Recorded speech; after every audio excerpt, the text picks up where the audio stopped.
Hello. G'day. This is tshirts X, I'm Glidus also.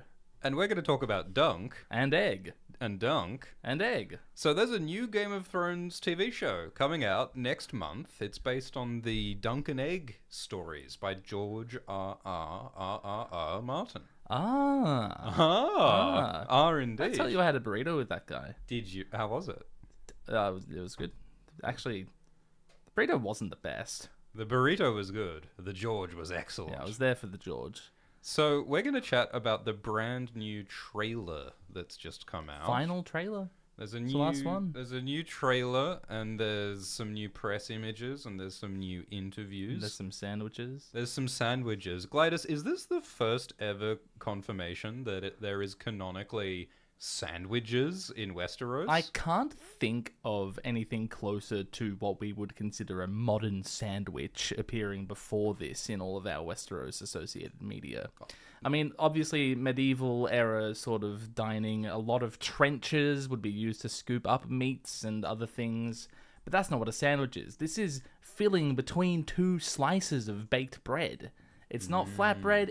It's like that looks like modern bread. Like that's cooked like a loaf. Does that mean that the Earl of Sandwich exists in Westeros? Well, we lore? don't know what they call this. Right. Of course, the word sandwich does come from Mr. Montague, the Earl of Sandwich, who was an 18th century British aristocrat who popularized eating sandwiches so he didn't get grease all over his cards while he was playing.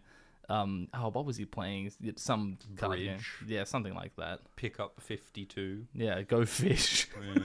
Yes. Yeah, well, you don't want a greasy croquet mallet, do you? Or everything's going to go askew. So yeah, there are sandwiches here, and that's really quite something. I think I've also figured out the names of the horses. Yeah, we've cracked Which the code. is thrilling. Would you like to know the names of the horses? Please enlighten me. So we've seen Dunk riding into a combat of some kind on this dark brown horse, which means that the dark brown horse is the war horse Thunder. Which means that this orangey, gingery horse must be Chestnut. That's chestnut, because that's what a chestnut horse looks like. And which means that the white horse is Sweetfoot. And I couldn't be happier to know the names of the horses. We're going to be spotting them throughout this stream and throughout the show. There's Sweetfoot There's Sweetfoot there. again. Sweetfoot has a good comedic moment in the trailer, doesn't she? Yeah, well, Dunk has a chat with Sweetfoot Yeah. at one point. Like, these women say that Dunk is like a knight, but sad. And then Dunk says to Sweetfoot, I'm not sad. And Sweetfoot says, great. Like, when you're telling your pet that I'm not sad. That's extremely sad. My favorite character of this entire trailer is, see on the left, like this guy just like stacking firewood next to these women. Like, why is this person stacking He's firewood building a here? fire, mate. This is just my ongoing love affair with all the extras in the background who are just told to, like, just look busy, look natural. You're in a fantasy series. We've hired 17 extras for all the scenes at Castle Black, and we've got these bales of hay for them to carry around, and that's it. Look at these two fellas in the background. It's like peas and carrots, peas and carrots, peas and Rhubarb, carrots. Rhubarb, peas and carrots. So yeah, we're gonna talk about the trailer, and it's gonna be fun. Welcome to the stream. Hello, hi everyone. Welcome to the stream. Congratulations on your corn video. By the way, thank you. Glidus. It has been a while since we've streamed. Should we catch up? Yeah. What have I missed? What's happened? Oh, I had the gig I talked about in the last stream. That went really well, and I just wanted to bring that up because I met a lot of fans there, and it was really Cool. nice to meet y'all In real life. Yeah, and one of them was wearing. I get this. One of them was wearing one of our Walder Frey. No, what was the shirt? Was it the girls? No, it was the Omni Walder shirt. I think Zach was wearing. Omni Walder. Yeah, That's incredible. it was the first time I've seen any of our merch in the flesh. Absolutely blew me away. That's beautiful. And the show went well? Oh yeah, it was great. Don't worry Hell about yeah. that. That's not what we're here to talk about. Hell yeah. Well, you all can listen to Glidus' band Materia on Spotify or anywhere. Oh shucks. And check out his corn video, which delves into the food history. Yeah, I'm of so Westeros. miffed that this trailer came out the week after I released that video because of this sandwich drop. if you That could have been a 7-minute section of the video. there could have been an entire sandwich appendix. I might have to make an entire video about the sandwiches. the Westerosi history of the sandwich. All right, so Anyway. I feel like the most major things that were revealed lately were Prince Maekar and Prince Baelor. I don't know if we're saying Maekar or Maekar. All will be revealed on January 19. Yeah, I mean, in terms of like pronunciation, like we did hear the name Aerion pronounced in the trailer, in the new trailer, and like previously, I think we were saying Aerion Targaryen. I've always said Aryan Bright Flame, yeah. But Baelor says Aerion, so I guess that's what we'll say. I guess we're just gonna have to deal with that, yeah. This fella on screen is the father of Aerion. This is Maekar or Maekar Targaryen. And he's the grumpy prince who is the fourth son of King Daeron II. The teeth-gritting, put-upon, stressed man.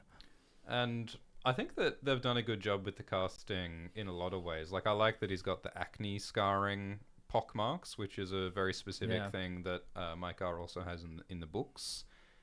And I like how he's looking a bit grumpy, because Maekar's main job in this story is to be a bit grumpy about how all of his sons are drop kicks. And there's this jealous dynamic between Maekar and his big brother Baelor Breakspear, who is the heir to the realm and the hand of the king, and you know, he's pretty popular and effective, while Maekar's in his shadow. And in a narrative sense, like the big difference between Maekar and Baelor, Maekar and Baelor, it's so weird. We need to find out how to say this fucking name. Is like how helpful they are in the narrative towards the protagonist. Like Maekar is like just sort of an obstacle for Dunk, whereas Baelor is a really interesting ally, sort of. Yeah, I mean, it's definitely a situation, and I don't think we won't give any big spoilers. No, I don't want to get into it. We're only doing sort of mild spoilers, if any, for the moment. But you can see the allyship that Baelor, the like sort of guidance that Baelor is offering Dunk, even in this trailer. Yeah. Yeah, I quite like the vibe that Baelor brings so far, because Baelor is described in the books as being, you know, quiet but commanding. And he's got this sense of gravity and weight to him, and he is wise and he is moral and he does try to do the right thing. And I think we get that sort of like patient, thoughtful vibe from Baelor in this trailer when he's saying, "How good a knight are you, Duncan the Tall? Aerion wants your head, Duncan the Tall." And I enjoy it. Although I was complaining about his voice. I feel like his voice is a bit sort of British and high, and he sounds like a bureaucrat who's describing railway logistics. I feel like that's sort of appropriate. Maybe that is appropriate. Because, like, you know, part of the context here is the Blackfire Rebellion, where half the realm went to war against Baelor and Maekar's family, partly because their father, King Daeron, was perceived as being a bit weak and nerdy. Yeah. And a bureaucrat, instead of being a cool, big, strong alpha wolf warrior, like thundercock, like Daemon Blackfire. Daemon. Yeah. So that whole thing of, like, you know, the way that leaders present themselves as being like super masculine and strong, or more quiet and thoughtful, like that's really important. Like that's political context here. So the ways that they handle that subtlety, I think, is important. Like you can say, like even just the way Baelor's hands are being used here, it just makes him look a bit. It's sort of effeminate, right? Yeah. No, absolutely.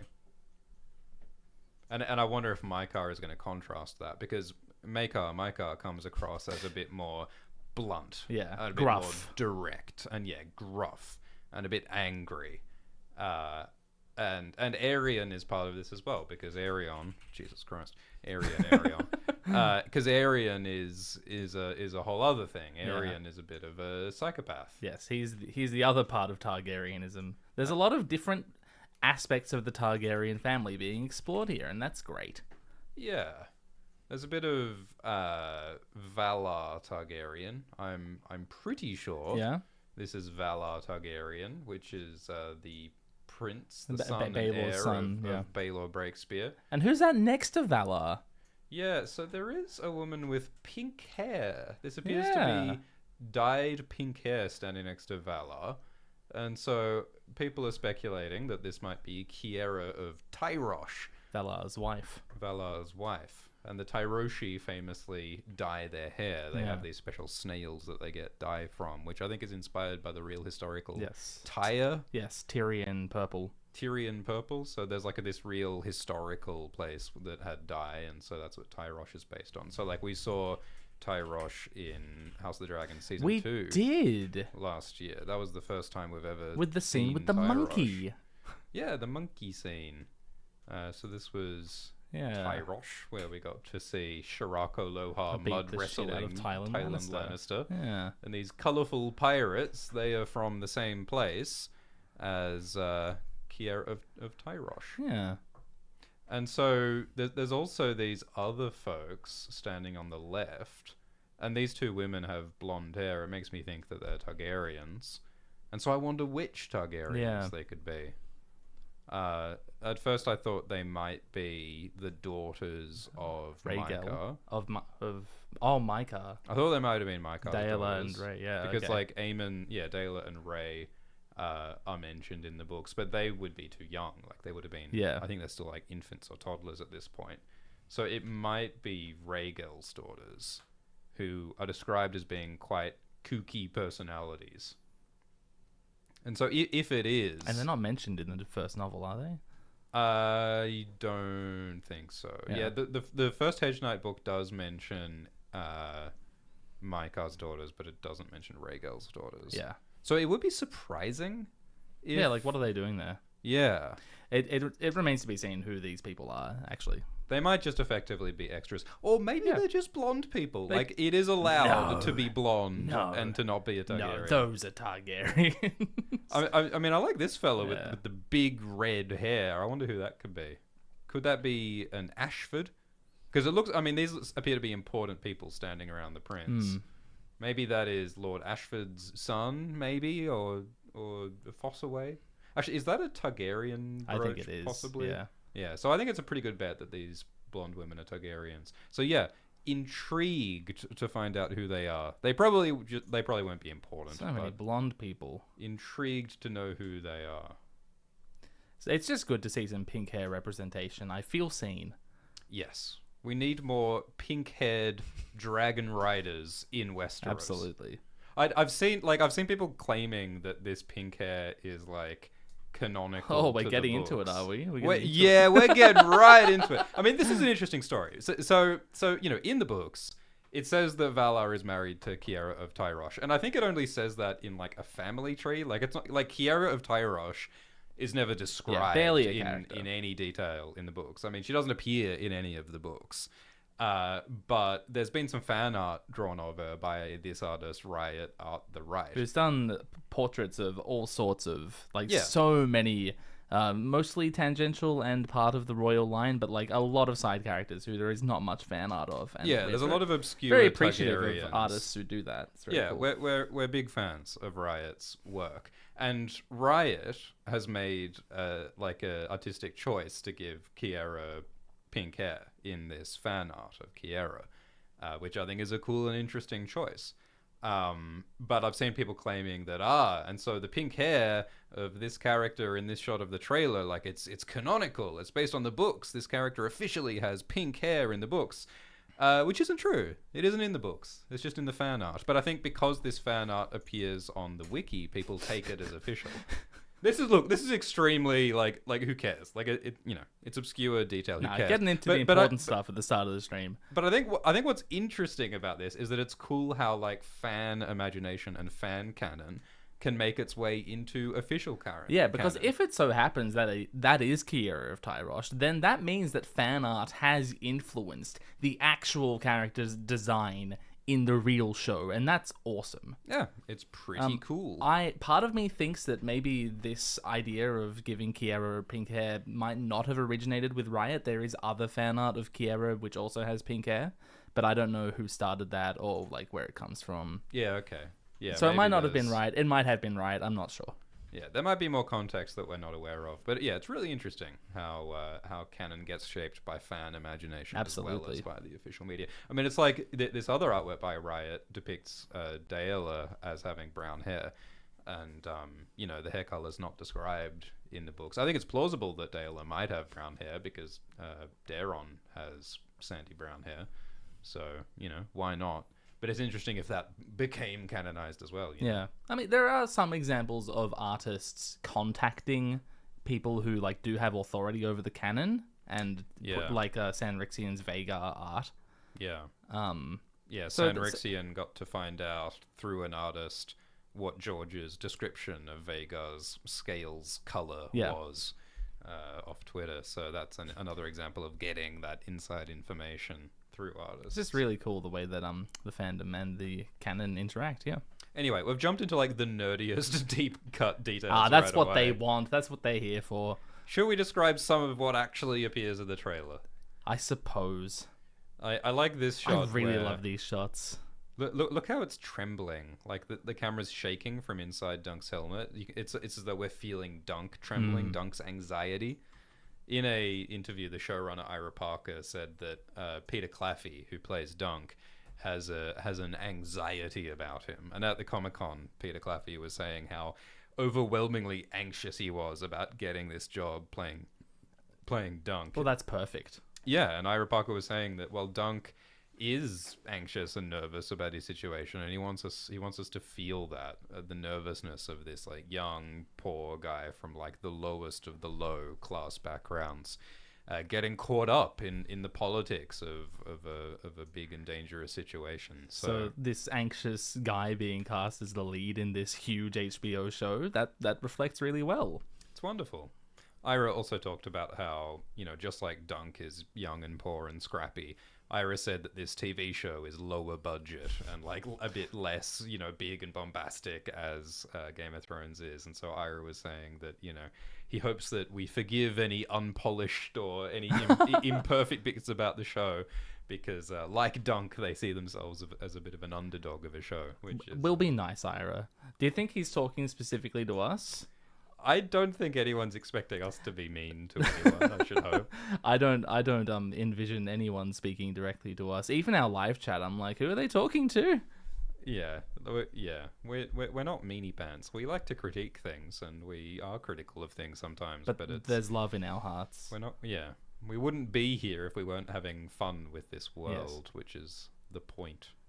I like all these little textures. And that's the thing, right? Is the people in this show, the people making this, seem to be having so much fun as well. Look at all the love and detail put into the costumes. Yeah. Every time I see Lionel Baratheon's helmet and the crown, it fills my heart with so much joy. Yeah, I mean, can we talk about Aerian's horse's armor? armor? Dude, the horse armor. Look at this. At that. That's crazy. Aerian's horse has a dragon skull helmet. What? Coolest thing I've ever seen. What? It looks like the skull of Balerion in House of the Dragon. Does, yeah. I'm sure that was one of their influences. We see Balerion's skull in Hot D, and it's also in Game of Thrones when Cersei breaks it for some reason. Oh, true. and it's not black. Yeah. For some reason. That's Game of Thrones season 7, so it doesn't matter. Best season ever! Is that way too loud for the audience as well, or just us? No. Okay. No, I think that should be fine. Yeah, we are blasting our eardrums. This is the sacrifice we go through to bring you the live stream. And look how terrifying and skull-like Aerian's mask is. Oh my god. The Targaryens are incestuous aliens and tyrants. Yeah, that's the best line in this trailer, is when Raymond Fossaway says, the Targaryens, they're a bunch of alien tyrants. And it's taken us so long to hear someone say it. Yeah. We were saying, it's been 3 Game of Thrones shows. We've had Game of Thrones, we've had House of the Dragon, we've had Night of the Seven Kingdoms. It's been 15 years. And finally someone is, saying out loud, hey, isn't it crazy that our continent is ruled by these foreign conquerors who came out of nowhere 300 years ago with dinosaurs? They keep nuking us with dinosaurs, and they're having sex with their own siblings, and that's weird, isn't it? Isn't it weird and bad that these lizard people took over our world? Why is this okay? Why is when this you okay? say the lizard people took over the world, yes, they are aliens. Yes. They're an invading alien force that is taking control of the world. Yeah. Yes. And I mean, Oh, remember... but they're hot. They are, well, they are a bit hot. But remember, like, in the opening sequence of Hot D Season 2, when we see the dragon with the burning fire, the burning wings, and, like, someone's being sacrificed on, like, the tapestry. Yeah. And it maybe represents the origins of Targaryens and, like, the murky origins of Targaryens. Like there are these theories about how it's connected to the interspecies genetic experiments, Of course, on Gogossos, and so, like, dragons might literally be Targaryens might literally be part dragon. Yeah, there's like, something unhuman about them. like we saw those tapestries on the walls during Hot D of humans having sex with dragons. Yes. Like Targaryens really are possibly maybe part dragon. So when Raymond says they're alien, like that is true in, like, multiple ways, Yeah. in multiple levels. And of course this is, like, you know, moderate to heavy treason that Raymond is even saying this. Absolutely. And he doesn't say this in the book. No, this is a show made up. That's going to be really interesting, seeing how they create new dialogue and new scenes to pad the show. Is padding the right word? I hope they're not padding Yeah, it. to extend the material from a short novella to a 3-hour television program. Yeah. No, I think it's going to be very interesting. Like, Ira Parker said that they're not adding anything that's, like, dramatically different from what's in the book. They're mostly just, like, exploring some of the extra characters. Teasing out narrative and character things that are already there. But Ira Parker also recently said that the show is, quote, religiously through Dunk's POV. Fantastic. So they're not going to give us scenes where it's just Targaryens in the room or just other characters in the room. We see everything through Dunk's eyes. Yeah, that does sound like the entire time we are with Dunk. So that is right away. That is, like, the biggest difference Absolutely. to the other shows, because GOT and Hot D are Sprawling constantly point of view. leaping across the continent, giving us other characters' point of views, different time skips, and leaping all over the world. There's none of that in A Night of the Seven Kingdoms. We're following one man's story. So no wonder Peter Claffey is anxious. Yeah, of course. But I think we're gonna love him. I like something we haven't talked about yet is how comedy is an enormous part of this trailer and appears to be a really big part of the show. Yeah. There's a lot of, like, fun little goofy moments and jokes in this trailer, like when Dunk says, "Yes, I am the knight. You can trust me. I know exactly what's going on," and then he walks out of the room and he gets turned around and he Oh, it's over here. Yeah. And that's fun to see. And I already love Peter Claffey because I saw him in a show called Bad Sisters, and I think, like, it's basically the same character that he plays, like this sort of, like, well-intentioned doofus who's trying to do the right thing but stumbles over his words. Fantastic. And so I have full faith that Peter Claffey can do that. Yeah. There's also this interaction with the steward Plumber, who's in charge of deciding who's in this tournament and checking all the names, and there's some funny moments with him as well. Yeah, it feels like comedy permeates pretty much every scene. Like, obviously there's going to be some scenes which are more heavy on the drama, but, like, compare this to the trailers for House of the Dragon, which are so straight and dramatic, and it's all about the tension and the drama and the way people are going to conflict with each other, whereas this is all about, we're going to have a fun time with this guy. Like, he's going through stuff, obviously. Dunk's in a precarious position. He's going to have to, like, excel to see himself through all of this. Yeah. But it's going to be a fun time. Yeah. House of the Dragon does not portray itself as being a fun time. Yeah, I think that House of the Dragon is more serious and humorless than Game of Thrones is. Like, Game of Thrones often had light moments. I mean, it was a very witty show for a long Yeah. time. For a long time. well, I think in the later seasons they got this Maybe sort of... it is all cocks in the end. Yeah, they got this sort of, like, marvelized sense of humor in the last few seasons, where they're just sort of... they're doing jokes that undercut the drama. Yes. In the later seasons of Game Rather of than, Thrones. like, being character motivated. Yeah, in the early seasons, it's actually just characters expressing themselves in a way that actually means something. Whereas later on, it's sort of like the writers winking at the audience, and it's tiresome. Yeah.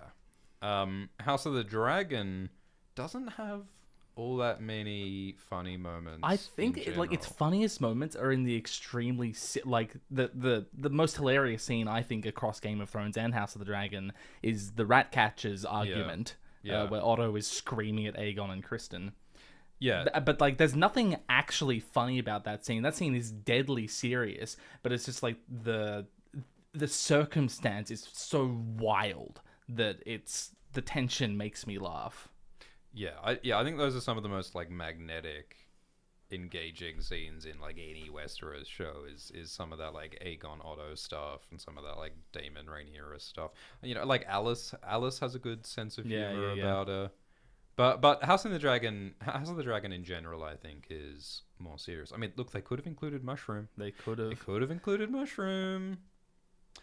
But A Night of the Seven Kingdoms, I think, will be more lighthearted and funny than any. I mean, we've got Egg running in front of some sheep here. I love this shot so much. Like they've clearly realized early on that there's something very funny about this tiny boy carrying this enormous long lance. Because there's shots in the previous trailer as well of Egg carrying a sword, which also looks hilarious because it's so big. And so seeing Egg carrying this lance with all these sheep running behind him. You could put the Benny Hill theme behind this. I think that's incredibly charming. I like it very much. And also you got Egg... The Aang scene, yeah. Yeah. Yeah, as soon as I saw the bald child in an orange robe doing Tai Chi with a big staff. Yeah, it's the last Airbender. So I thought that was quite fun. The last Eggbender. I think there's a lot that's just very cute about Egg, like trying to be a knight when he's this tiny little kid. It is very cute, yeah. They also released a little clip of Egg sitting on Dunk's horse and wearing Dunk's helmet. Aww. And it also looks extremely adorable. So yeah, I think Dexter's gonna kill it. It's fun hearing him talk in the trailer and his voice.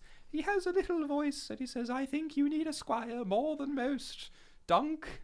And it's just adorable. Yeah. So I think he's going to be the gonna most fun. beloved child of 2026, I think. They've just got to get season 3 done before his voice breaks, right? Just look at this shot here. Could you imagine this ever happening in Game of Thrones or House of the Dragon? Like, I think the closest we could get is Brienne and Podrick. Obviously, Brienne and Podrick is like an echo of Dunk and Egg. But, like, we never got a scene where they sat down and ate some sandwiches by a tree. I could watch that all day. I think it's going to be like a bit of a cozy show. At least for the first few episodes, it's going to be a cozy, comfortable, sort of fun show. It's only going to go for 3 hours. You could rewatch it 4 times in one day. Yeah, it's 6 episodes of 30 minutes each, approx. So, yeah, it's not long. It's shorter than the Lord of the Rings trilogy. Well, that's not saying much. It's shorter than one of the extended editions. Ira Parker said that this show leans into the odd couple pairings. Fantastic. It knows its strengths. Because everyone loves Brienne and Podrick, everyone loves the Hound and Arya, so Night of the Seven Kingdoms leans into that with Dunk and Egg. I like the description Ira had of Baelor, saying that he's the black sheep of the Targaryen family because of his dark hair. He doesn't have the classic Targaryen silver hair. He's the least Targaryen-looking Targaryen so far. He's, quote, a surprisingly level-headed and chill guy. Well, at least since the maggots stopped coming out of Area. Ugh. The fireworms. Ugh. And Ira... Maybe that was the most Targaryen thing a Targaryen's ever done, though, actually. Anyway. Oh, my word. And the showrunner Ira said that Baelor is reserved and thoughtful and kind and honest in his approach, while also being a big dog. He's a big dog. He's a big dog. That's what the showrunner says, which is true. Because I am really loving how frank Ira Parker is being. I love I've never heard a showrunner say before, well, our show doesn't have a big budget, so I hope you'll forgive it if it's unpolished. Yeah. We're trying our best. Like, I really like Ira saying that. Ira Parker also said that Dunk is, quote, from the arse end shithole of Westeros in Flea Bottom. The arse end shithole. Yeah. I love that candid stuff. It's so Ira. interesting. Like, usually these people in charge of talking about a show are gonna couch their language. Ira just seems to be like a dude. Yeah, Ira does not talk like some like super like media trained person. He looks. I mean, Ira looks frankly surprised to be there, is what I would say. Which is the same as Peter Claffey, right? Yeah. Like Peter Claffey and Ira both seem that like they're not quite sure if they're up to the task of making a Knight of the Seven And, Kingdoms, like, but I they're think doing their best. when creative people are like on the nice edge of what they think they're capable of, is often when they pull off the most extraordinary things. Such as your corn video. Exactly. No, I was in full control of that situation. When have you felt most in control of the Glidus experience? When have you felt like you're like absolutely firing on all cylinders? Acapella album. Yeah, that's right. I can see that. So yeah, these are some of the key people behind the show. George, who wrote the books, and Peter, who plays Dunk, and Ira, who's the showrunner. Are those chili peppers on George's suspenders there? That's awesome. I like George's suspenders with the chilies on them, but it would be 5,000 times better if they were corn. red and green Christmas Ah, chilies, yeah, he's a fan of as them. is the New Yeah. Mexican style. Yeah. I think like having one suspender of red chilies And and one one of green. suspender of green chilies would really like elevate this outfit, and you can tell him I said that. I'll pass it on. But there are some really fun shots. Oh, it's so adorable. Every expression on every face is different and like more hilarious than like George Martin looks like he's thinking about lunch. Ira looks like he's doing a fart. Ira looks like he's been at a photo shoot for 4 hours and he's sick of it. Peter Claffey looks like he's trying to act, and Dexter looks like he's having a spasm. And look, this is the variety of emotions that happens when you read A Knight of the Seven Kingdoms. That's true. Which is the book that this is based on. So yeah, some incredible photography coming out of this TV show. My goodness. Trailer. Are we talking about the trailer? The trailer, right, yes. The trailer. Sandwiches. Horses. Yeah, I really like these close-ups of like the textures, like the metal and the leather and the mud. Like I think that's the grittiness that Ira has been talking about. And George loves this. George does so much The description. detail of what it's like to be a knight.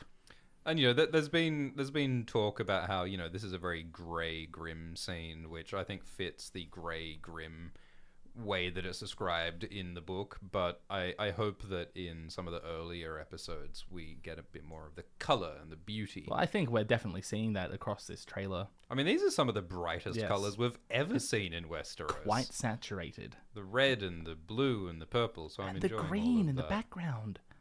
Yeah. I mean, it's so green. Like some of these shots are over. Like It's lovely. They're really leaning into the green and the yellow because it's spring, you know. And like part of the idea of this story is that it's spring. It's a time of growth and hope, but some complicated and sad things happen as well. Spring is a volatile time in nature. And yeah, all the bees eating each other.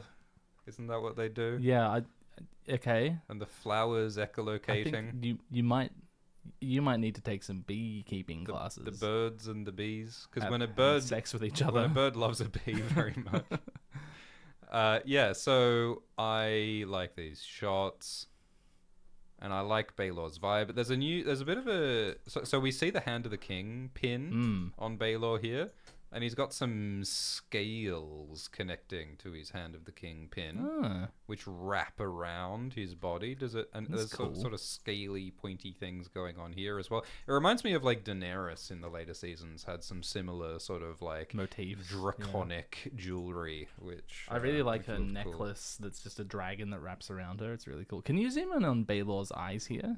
Yeah. So Okay, he does look a bit homophobic. Sorry, heterochromic. yeah, heterochromia is having eyes of two different I don't know. colors. It could just be the lighting. I don't know. I think it is true that the actor who plays Baelor, Bertie Ansel, is that his name? Bertie Carvel. Carvel. Bertie Carvel is this actor, and he does indeed appear to have slightly different colored eyes. And the actor who plays Valar Targaryen also And has very, reportedly very clear homophobia. Yeah. heterochromia. Yeah. Sorry. which is interesting. And in House of the Dragon season 2, we saw Daemon and Viserys's mother, Alyssa Targaryen, in a dream. And Alyssa Targaryen, more artwork by Riot Art the Art, also has Is heterochromia. Canonically homophobic, yeah. And that connects to something. Well, you see, it's because they're half dragon, half human. Of Glidus. course. Does that explain Tyrion as well? The heterochromia. Well, that's because Tyrion's a Targaryen. The time-traveling fetus. The time-traveling fetus. And so the heterochromia is a dead giveaway that all Targaryens are secretly half dragon. We actually didn't see the heterochromia in Hot D, did we? No, I think she has brown eyes, doesn't she? I I posted a tweet where I color-corrected this actress's eyes. You because tweeted that's a a post? very normal thing. That's a very normal thing to Yeah, do. yeah. How dare Emilia Clarke not bleach her eyebrows? Okay, so that is Baelor Targaryen, and like, yeah, as I'm sure we've said, like, he's the crown prince, and there's this whole political issue that his dad got almost overthrown in the Blackfire rebellions, and Baelor Breakspear is a pretty competent guy, and he's mostly well liked. But some people don't like him, partly because Baelor doesn't have the Targaryen platinum blonde hair. He doesn't look like an alien. He doesn't look an alien. And, like, those images and symbols are important. And it's because Baelor's mother is a Dornish that's interesting. woman. He looks like, I mean, a lot of people in Westeros would think of the Dornish as foreign aliens as well. Yeah. So he looks like the wrong sort of foreign alien.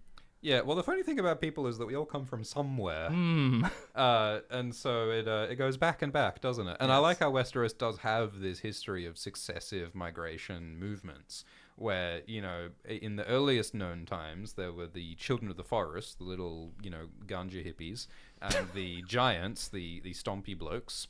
And then the first men came. The first wave of humans came across the land bridge of the Arm of Dawn, and that created a war and a kerfuffle between the Children of the Forest The and the Great first men. Kerfuffle. The Great Kerfuffle. And then the Andals came, and they were another people And another kerfuffle who ensued. came from Andalos, and that led to another kerfuffle. And then the Andals Rhoynar brought showed up. steel, and the Rhoynar came across. And there was another kerfuffle.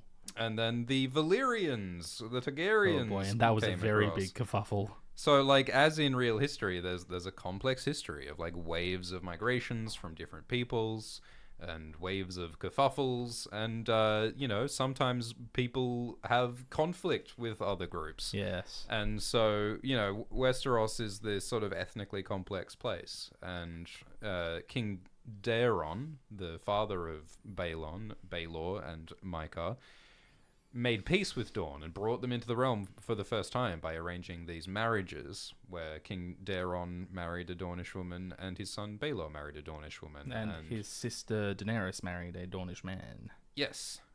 And so Baelor has dark hair. And some people think that people don't like that. And they think it shows Dornish influence. And they don't like that. So it's a whole thing. And it's really interesting because none of this is talked about much in the Hedge Knight book. Like, the Blackfire rebellions aren't mentioned in the first Hedge Knight book, I mean, we because George speculate, hadn't thought of that yet. George hadn't gotten there yet. So I'm really interested how much Blackfire stuff will they mention in this show. I think that it would make sense. It's an to talk organic about it. thing to retroactively add into this story. Yeah. Yeah. But also, it doesn't really need to be relevant. Like, the Blackfire Rebellion isn't really relevant to the story of the Hedge Knight. It could make for an interesting political backdrop, Yeah. but probably not really influence the narrative of the show itself. I think that they will talk about it a bit, just because, you know, Ira Parker in interviews was talking about how the Targaryen regime is a bit insecure at the moment. Yeah. And it will be relevant in future seasons of this show, right? So it probably makes sense to not pull that out of nowhere in season 2, right? And there is speculation that they might continue A Night of the Seven Kingdoms or House of the Dragon to get to the Blackfire Rebellions. Like, they could make a Blackfire Rebellions TV show. Yeah. So, like, this absolutely could be relevant. And, like, bringing in that idea of the Targaryen regime being a bit insecure could add some interesting context here. But, you know, 6 hour season. So, 6 hour? 3 3 hour. hour season. 6 episodes. Jeez, that is so short. 3 hour season. So who knows if they'll get to all that. And, you know, of course, this, what were you calling that? A septagram? Heptagram. So this 7-pointed star is a symbol of the Faith of the Seven, which was the religion brought over by the Andals. And so when the Targaryens came and took over, they adopted the religion of the Andals. With So some caveats, with some asterisks. with some caveats, and one of their asterisks was the rule against incest doesn't apply to us. And so all that interesting like religious cultural history is part of it. So seeing that star is It also fun. looks just lovely, doesn't it? It also looks lovely. We got some lovely candles. We got some nice wall Are those window 7 candles things. there? Or are there more? 1, 2, 3, 4, 5, 6, 7, 8. 8 or 9, I think. There should be 7. It would be better if it was It 7. would be Anyway. better. Start over, Ira Parker. Yeah. Redo the whole thing. No, small budget, we should be forgiving. A lot of these shots in the trailer look a lot like shots in the graphic official novel. graphic novel. So like this particular shot looks like a moment where Dunk is overlooking the tourney grounds, and it looks all delightful. So I'm delighted. Oh, good for you. All right, more extra. All right, are there some children playing in the background?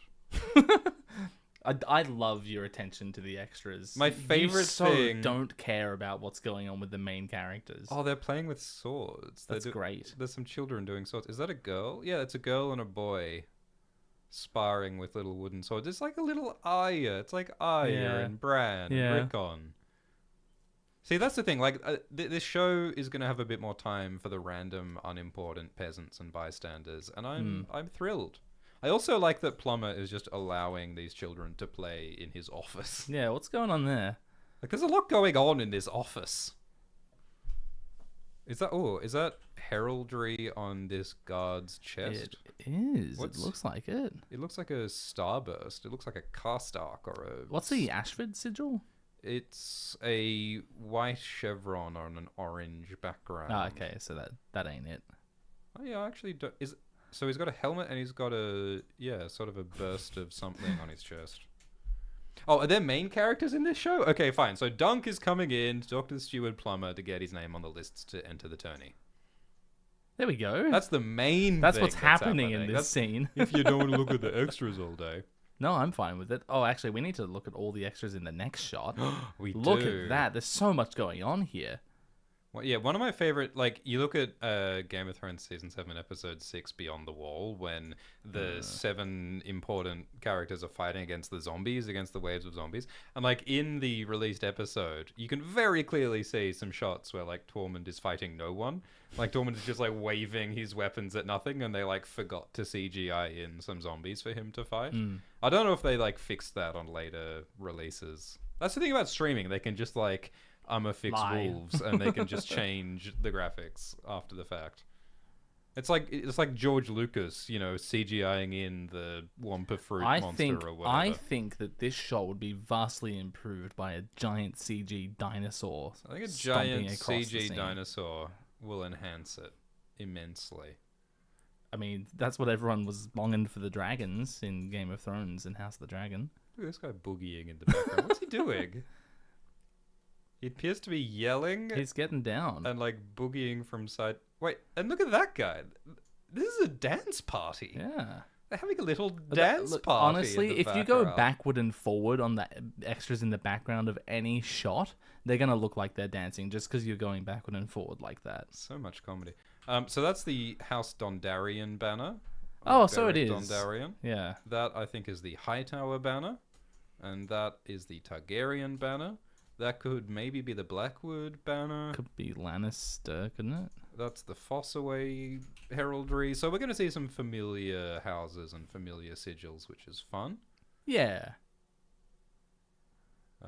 And so Dunk is trying to convince Plummer that he is a real knight and not just some farmer. And so, it's about class, it's about different groups and separations, and Dunk's trying to achieve some social mobility, trying to get a better place in life. 1, 2, 3, 4, 5, 6, 7. Yeah, there are 8. 8 candles. And Egg is this kid who offers to become Dunk's squire to help him out. And he looks real cozy in his dress, doesn't he? Yeah, it's a very comfortable looking robe. Looks a bit dirty, but it looks very comfortable. That's always going to get me, that shot of him running across with the spear. I like all these shots of the little bits of sort of menial work that you've got to do Yeah. as a knight, because there's a lot of stuff about having to manage your saddles and feeding the horses and sharpening the blades and Do you know managing the saddlebags. How long it can take to put armor on if you don't have a squire? Yeah. My goodness. Yeah.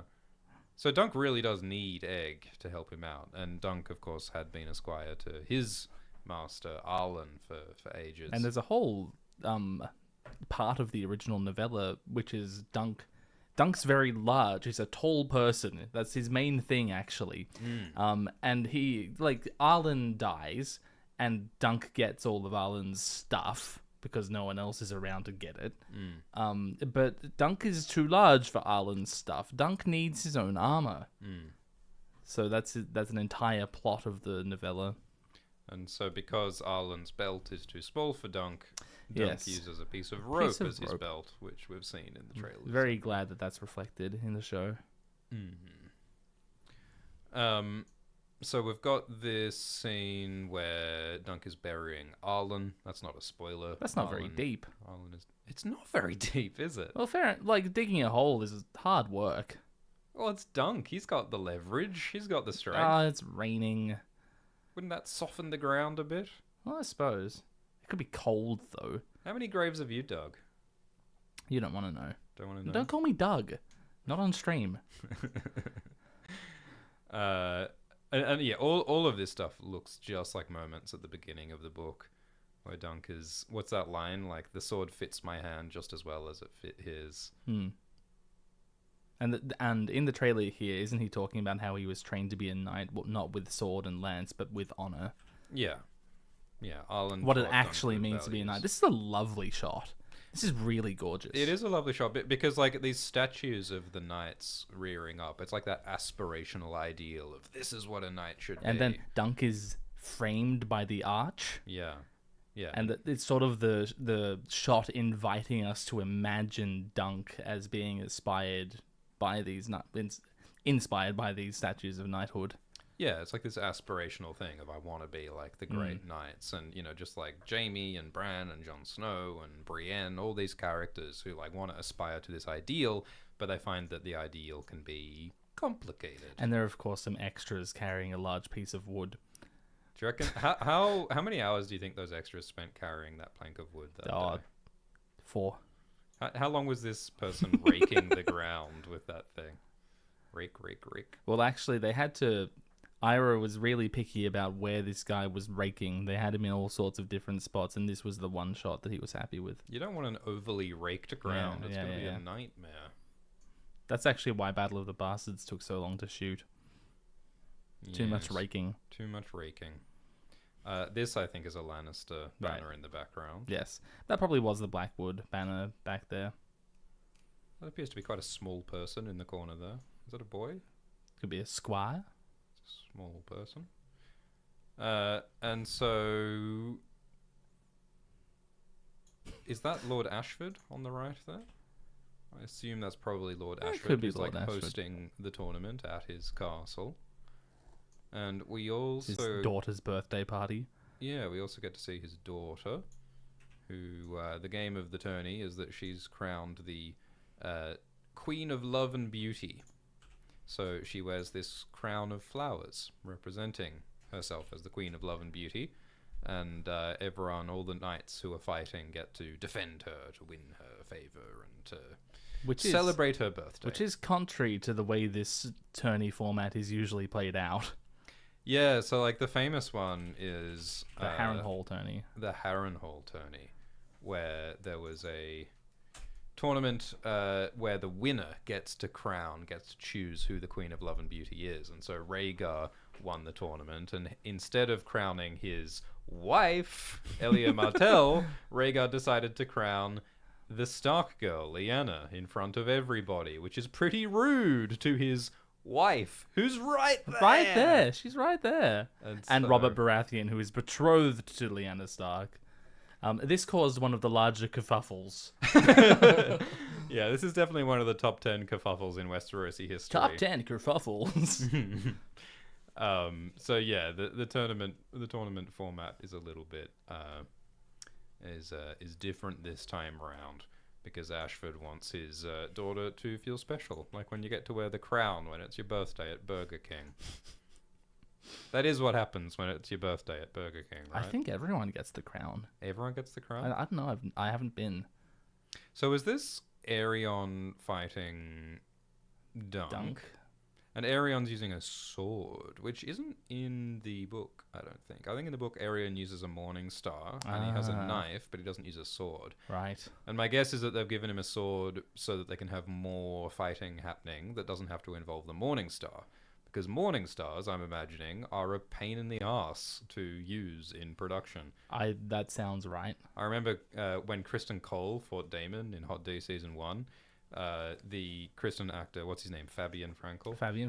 Fabian was talking about how he hit himself in the nuts with the Morning Star a few times. So I think for the sake of Aerion's ball bag, I think it's a good thing they gave him a sword instead of a Morning Star. Dragons don't actually have ball sacks. Do they have cloaca? Yeah, well, it depends on the setting. What's the plural of the word cloaca? Cloacae. Cloacae. Cloacae? Cloacae.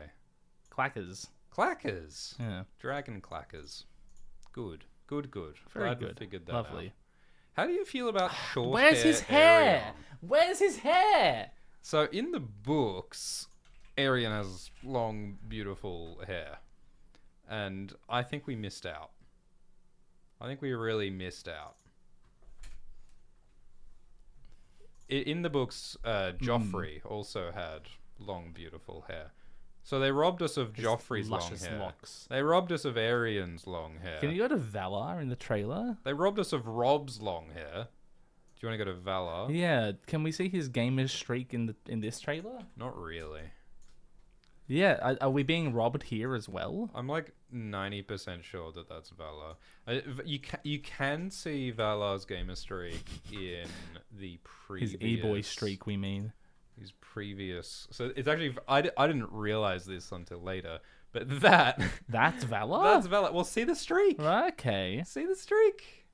So you can't really see it in the new trailer, but in the first trailer, you can see his streak. So it is there. But it's pretty underwhelming compared to his streak in at least the imagination of fans. And even in the graphic novel and such. So I am a little disappointed that we were robbed of long hair Valar. They keep screwing with characters' hairs. Why? Why do they Like, keep doing why? that? Why isn't Sirio Farrell bald? Yeah. How hard is it to shave your hair, mate? Emilia Clarke. Emilia Clarke. I want an all bald rendition of Game of Thrones. So I think Hill plays everyone. I think Raymond Fossaway is my new favorite character. Mm. He's got a lot of Podrick Payne energy. He's wearing yeah. I'm sure it's deliberate. Like, look at that outfit. That's like the same outfit. Sort of like red squire outfit. They do look very similar. I think that's deliberate. And of course, there's a lot of like Brienne and Pod energy in Duncan Egg.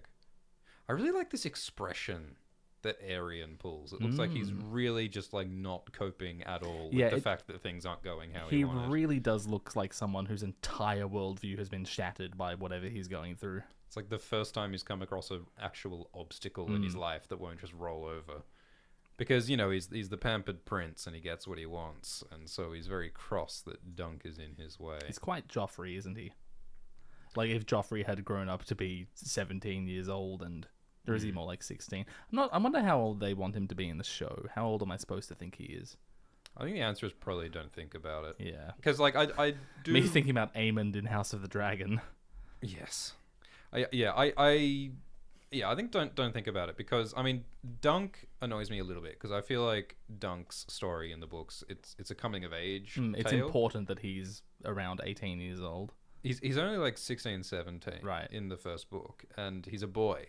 And he's trying to learn how to be a man. And, you know, being played by like a 30-year-old actor, I think, undercuts that a bit. But, you know, we've all been exposed to American movie. I mean, look, Stranger Things is airing right now, where these like 35-year-old fellas with like a 5 o'clock shadow are pretending to be high schoolers in a cafeteria. And it's like, okay, all right. I guess this is something that we just do culturally. How did Finn Wolfhard age 12 years? No, more like 20 years in the past 10. I mean, I guess in It's impressive. Shakespeare's day, like, they had, like, you know, male actors performing all roles, Yeah. etc. Like, I guess this is our cultural equivalent, is that we just have, like, 35-year-old men playing children. I think that Peter Claffey still captures the innocence of a coming-of-age story. I think that he has these bright eyes, and he has this disposition that, like, I can believe that this guy is pretty new to the world still. I agree. However, I think the counter side is that he might seem not so much like a child and more just like A an buffoon. oaf. Yeah.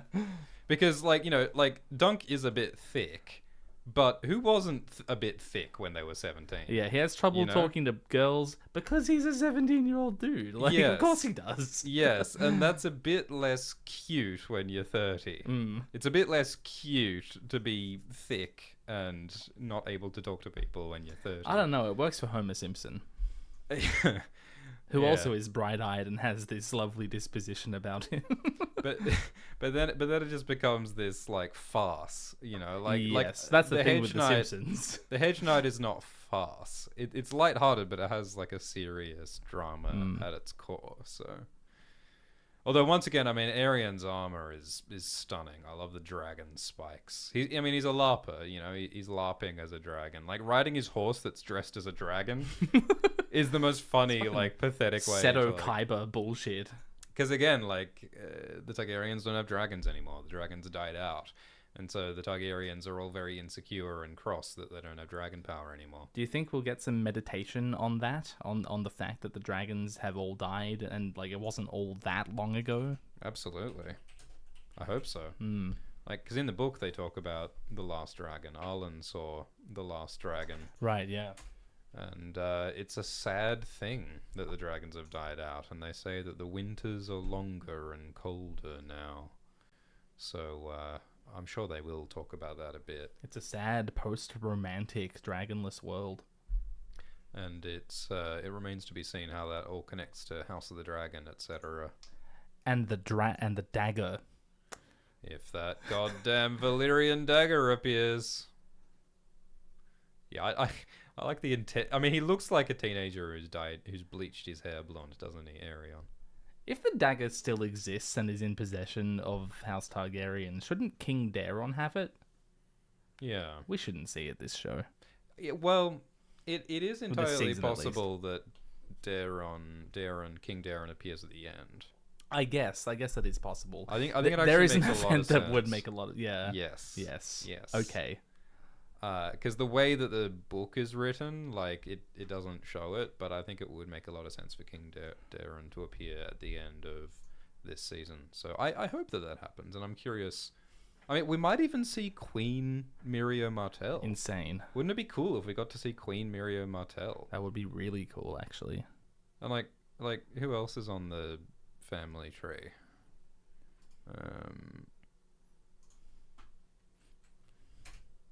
So, like, we're not going to... So, I think, like, you know, I mean, Maester Aemon... Probably not going to show up in this season. Mr. Aemon is probably busy in Old Town. He's having a read of the books. We could theoretically see Aemon in later seasons.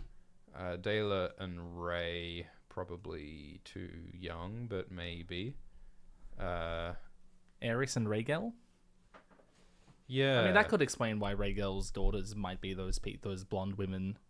Yeah, They don't have a lot of time. They don't want to distract us with... Because Yeah. it is a fair few characters to juggle, you know? Baelor and Mykar and Daeron and Aerion and... They may just be extras Valar. in the final episode. Yeah, I think it would make sense if there were, like, non-speaking extra roles for some of these characters, like Kiara, like Aerys, like Rhaegal.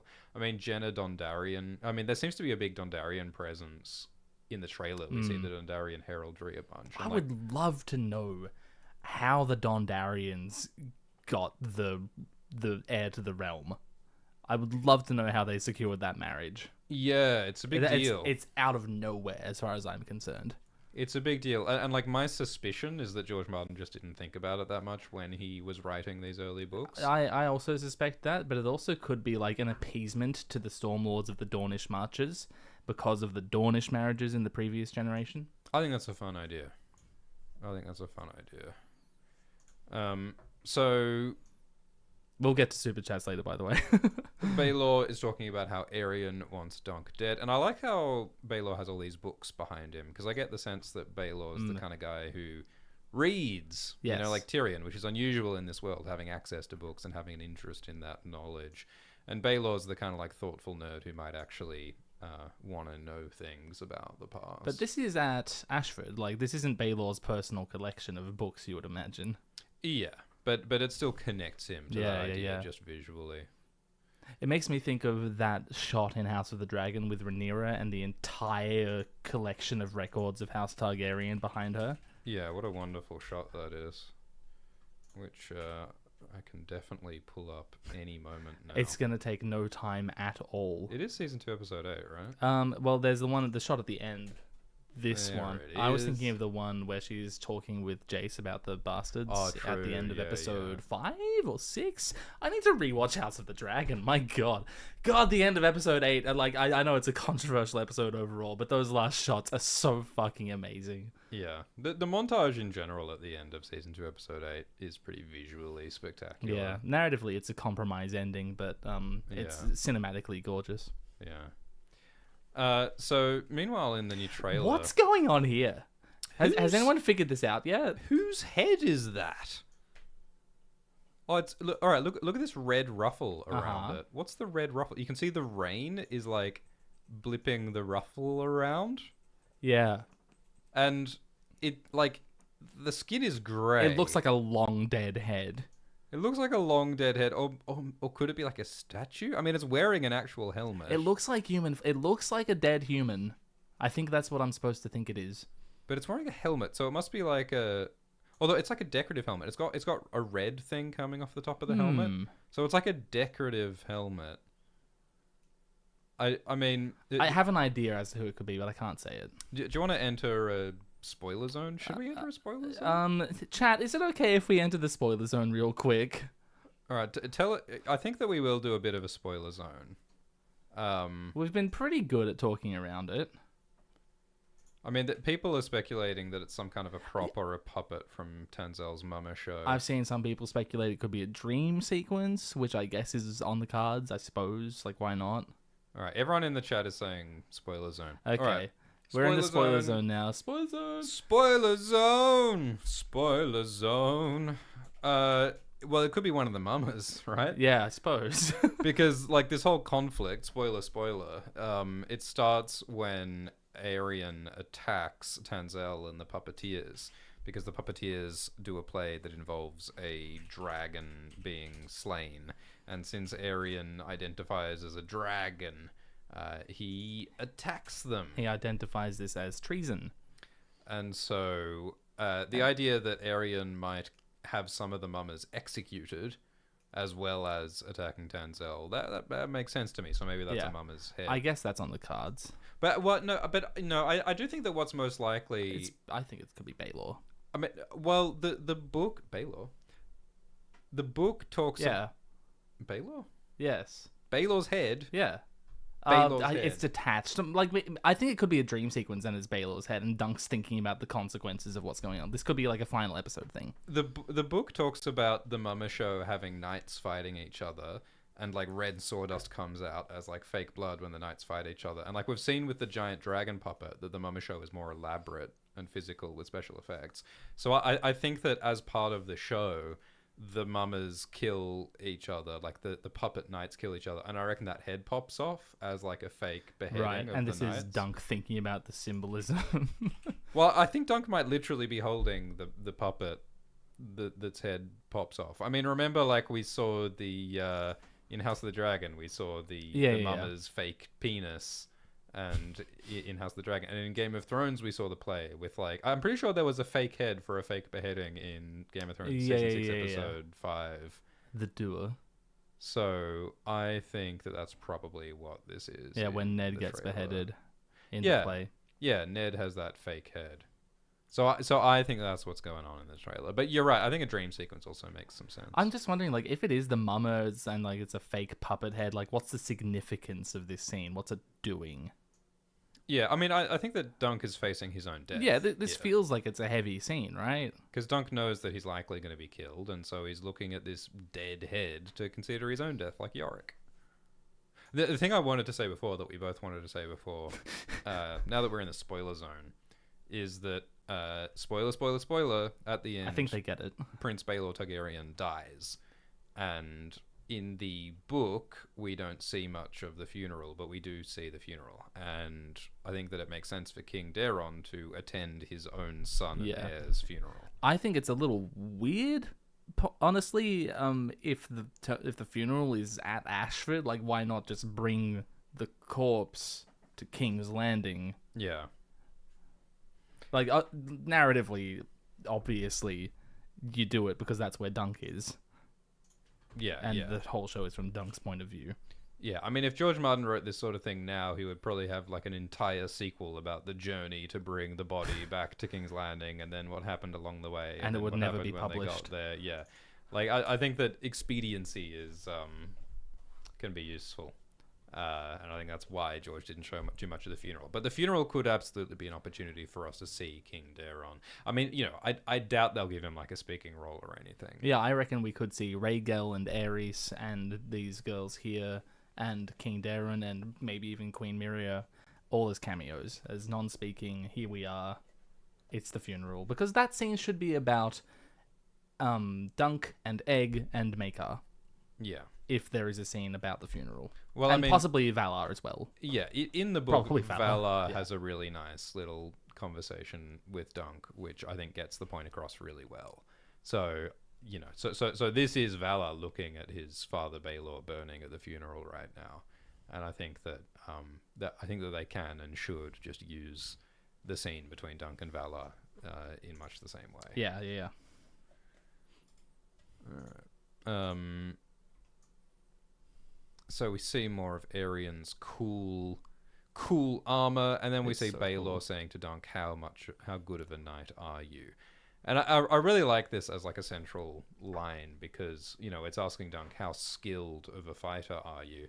But it's also asking a deeper question about like, are you a good knight? Are you a moral knight? Are you honorable? What does it mean to be good and honorable? Because that's one of the central questions that George asks in this world. Yes. It's like, what does it mean to use power in an ethical way? And the fact that this question is coming from Baelor, who is perhaps the most like morally and ethically suitable person to become king, rather than someone like Maekar or Aerion, who, if they asked Dunk this question, it would be about how strong are you? How skilled are you with a sword? Could you kill me if you tried? Baelor is asking, what's in your heart? And yet, ironically, Baelor's honor and morality leads to his death. Yeah. And, you know, spoilers, the, you know, Dunk surviving ultimately leads to Egg becoming king, and then Egg dying in the horror of Summerhall, and so all the complex sort of moral on-flow effects continue right to the end of Dunk and Egg's lives. And so George Martin has talked about wanting to write books covering the rest of that story and the rest of that era. And I'm sure there is a world in which we get more Dunk and Egg seasons leading up to that moment. I, for one, would love to see a Knight of the Seven Kingdoms season 10 100 seasons Summerhall. 100 Can you years, imagine? Dunk and Egg. Yeah. Can you imagine? The year is 2040. Peter Claffey and a 30-year-old Dexter Sol Ansel facing each other down. I think they'd have to recast Aegon. As Dexter Sol Ansel is burning his family alive, and then like Dunk carries Princess Rhaella from the ashes and births Rhaegar, and then it fades in on Rhaegar, and then Kit Harington says, I don't want it. Yeah. And the crowd goes wild. And then he pulls out the Valyrian steel knife and Fucking says, hell. subscribe on HBO Go Peacock Plus. Which is what it's going to be. Subscribe on Disney Plus. Yeah, well, Disney will have bought Game of Thrones by then. absolutely. It'll be part of the World of Westeros cinematic universe. And then, like, Captain America will, like, somersault onto the screen and say, remember to... A hologram of Mark Hamill is going to whip out a lightsaber and duel Maisie Williams. And then in an after-credits scene, Robert Downey Jr. will appear, and it'll As be announced Dr. that he's Doom. playing Aegon the Conqueror. Robert Downey Jr. as Aegon the Conqueror, and both of his sister wives are played by Henry Cavill. Yeah. And Balerion is going to be played by Mark Ruffalo. Fuck it, why not? And then in the after credits, George Martin comes along and says, "The Winds of Winter isn't finished, but Fire and Blood Volume 2 is coming along nicely. 3/4 complete." And remember to buy the illustrated edition of Dance with Of Dragons." my newest coffee table book. Sometimes we're cynical. I think this might be a good show, though, this one. It's looking pretty good. I think this might be a It's looking good like show. fun. I think even if it's bad, it'll still be pretty good. I think we're going to have fun talking about Yeah. it, no matter whether it's good or bad. I really like this particular shot of Dunk, because this is like, oh, Peter Cleffy can do intense. Look at him glower. Look at him glowering in the firelight. I can't wait to see how that develops in future seasons of this show. Yeah. The emotional depths of Dunk. Because the stakes do get a bit higher at certain points. He becomes more personally... I mean, he's facing his own death in this one. The stakes, like, personally can't get much higher than that. But he just becomes more invested in the people involved as the stories go on. I cannot wait. I so hope we get to see a 50-year-old bearded Lord Commander of the King's Guard, Duncan the Tall, played by Peter Cleffy. Yeah. Because that's what's so cool about these Dueling characters. Lionel Baratheon? He's Yes. fucking hell. Yes, can you imagine how cool that would be? Because what's so cool about Dunk and Egg is how much they change, and we only get the first 3 books. Like, George hasn't written their whole saga, but we know from the history books how much they develop and grow and change, and it's such an incredible story. And George hasn't even written it all yet, but it's such an incredible story in my head of how much they've changed and grown and what they represent.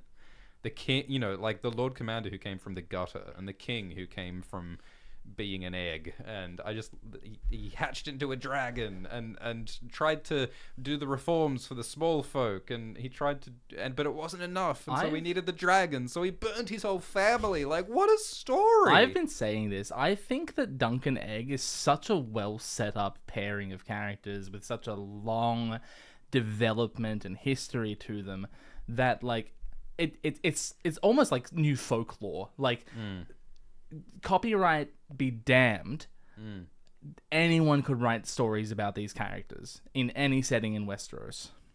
Yeah, I think that at any point in time. I think that absolutely is I think room. like George has created something that could have the chemistry of Sherlock Holmes or of Don Quixote, of like this character that permeates a culture and can be taken on by any author to express any idea.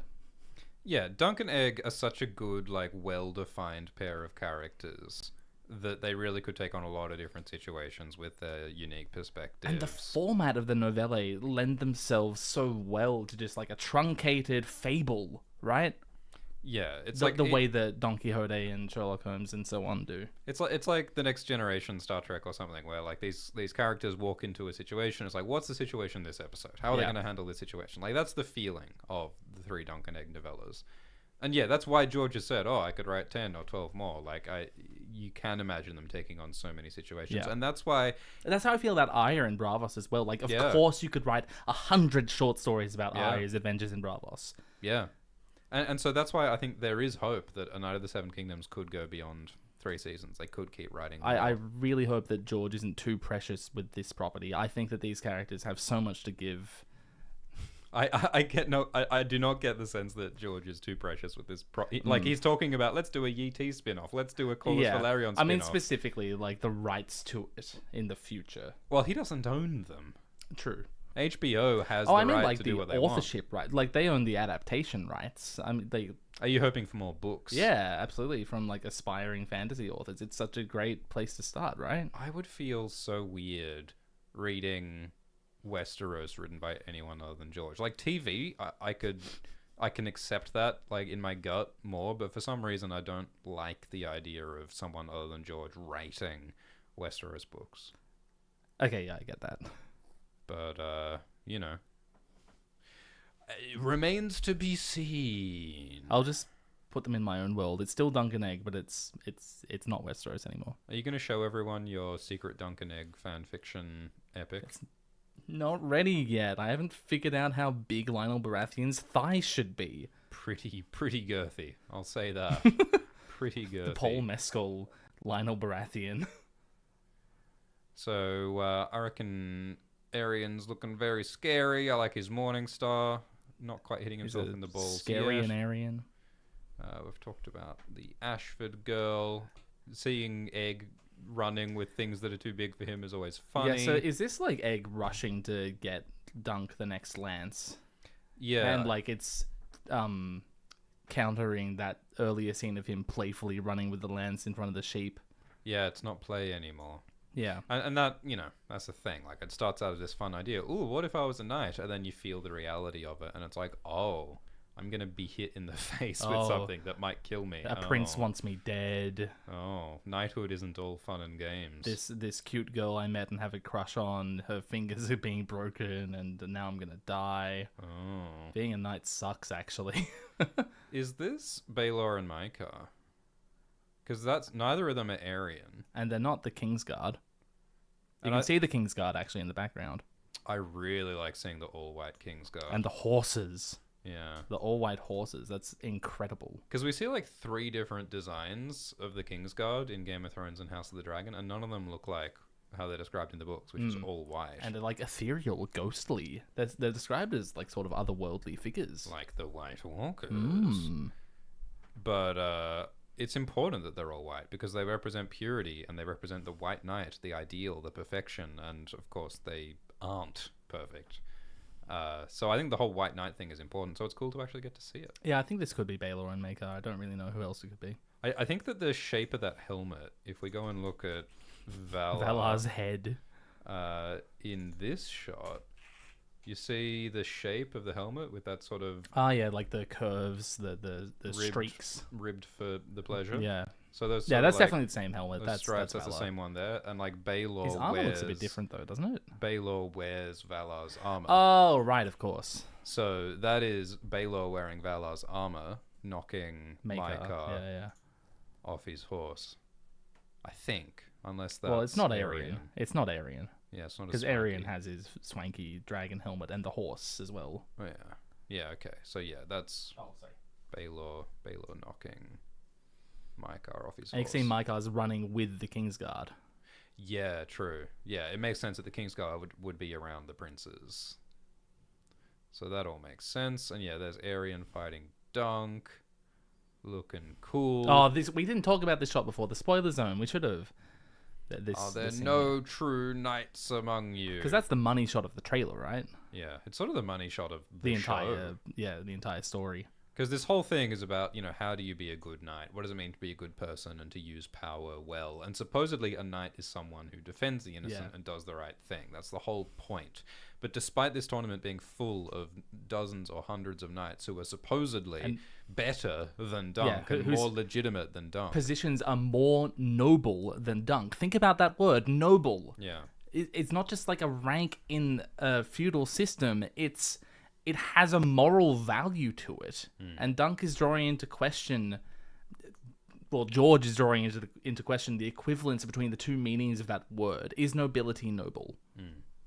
And, spoiler, Dunk isn't really a knight. He wasn't knighted by Arlen. He's lying. And so despite the fact that Dunk is a fake knight from the gutter, he... From the shit ass. From the... arse end shithole of Westeros. Thanks, Ira Parker. Yeah, arse end shithole. My goodness. And despite the fact that Dunk is a fake knight from the gutter, he upholds the values of knighthood and the morality of knighthood better than any of these highborn, proper, legitimate knights do. And that's kind of the point of the whole story. So, are there no true knights among you? Why won't anyone stand up for what's right? And it's beautiful that Baelor is the true knight who does stand up for Dunk. Is this the first time we've seen a handlebar moustache in Game of Thrones? Wow. Finally. Finally. And this funny little moment is great. Was that poorly handled? Was that poorly handled? Right, yes. Okay.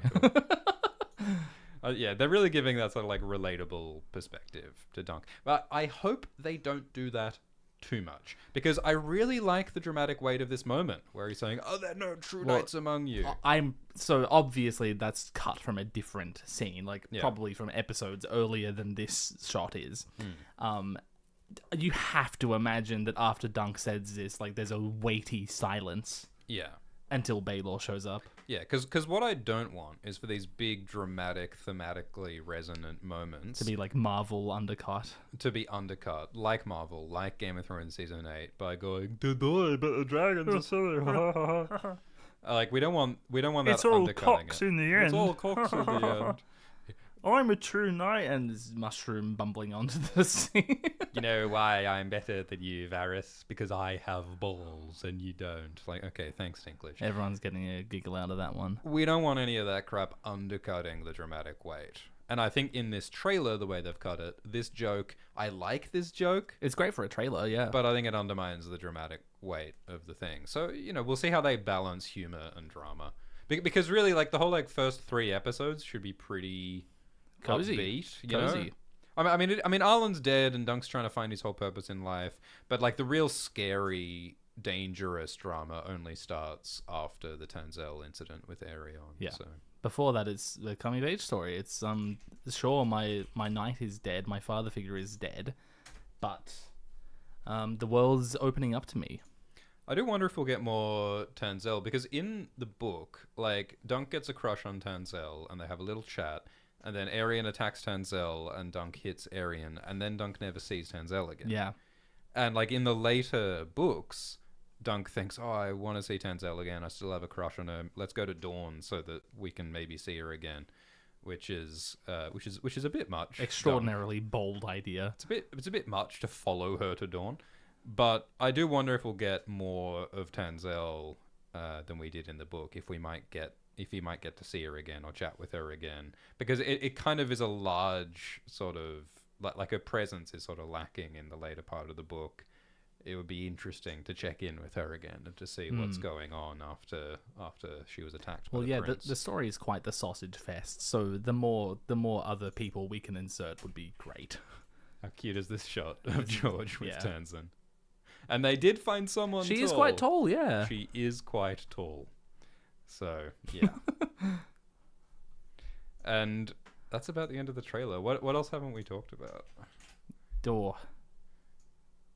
How have you been? You asked me how I've been doing with my corn video. What have you been up to? How I've been? Yeah. I've been working on all manner of videos that nobody is expecting. Well, what vegetables are you talking about in your video? Think less vegetable, more simian. Oh, okay. That's as much as I'll say for now. Okay. I like the new poster that they've put out. That is cute. And I like some of these behind-the-scenes shots that they put on Instagram. Peter and Dexter looking adorable together. And, oh yeah, there's this tug-of-war scene. Yeah, what's going on here? Yeah, there's an interesting thing that they've added that wasn't in the book, is apparently one of the first episodes has this tug-of-war.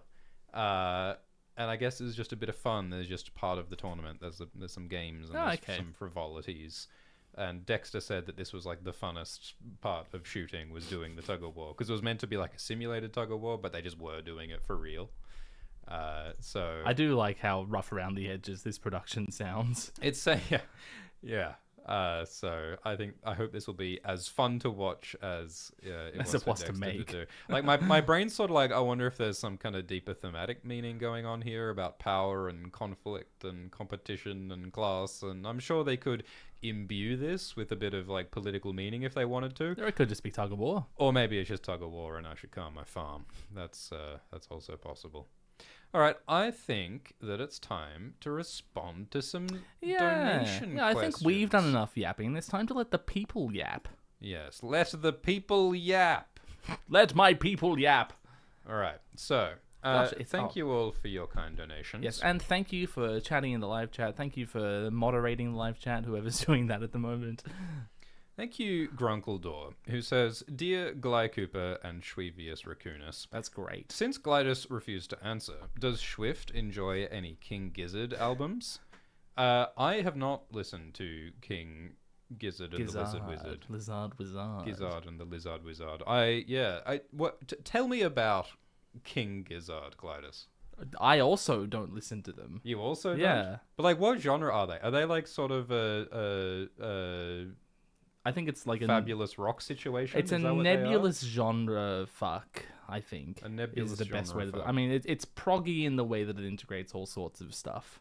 Proggy. They sort Okay. of do whatever the hell they feel like. Well, that's cool. Yeah. I think that I try to embody that energy And when I can. with the postscript Grunkledor is put there, I want to point out. So I talked about the phantom tortoises in Karth in my Corn video. Of course you did. Yeah, it tied in very easily with the Corn theme. And a lot of Naturally. people commented that there's a lot of phantom tortoise Pope stuff going on in Elden Ring. Phantom Tortoise Pope? Yeah, the Pope is sort of a phantom tortoise in Elden Ring. So I've heard. I still haven't played it.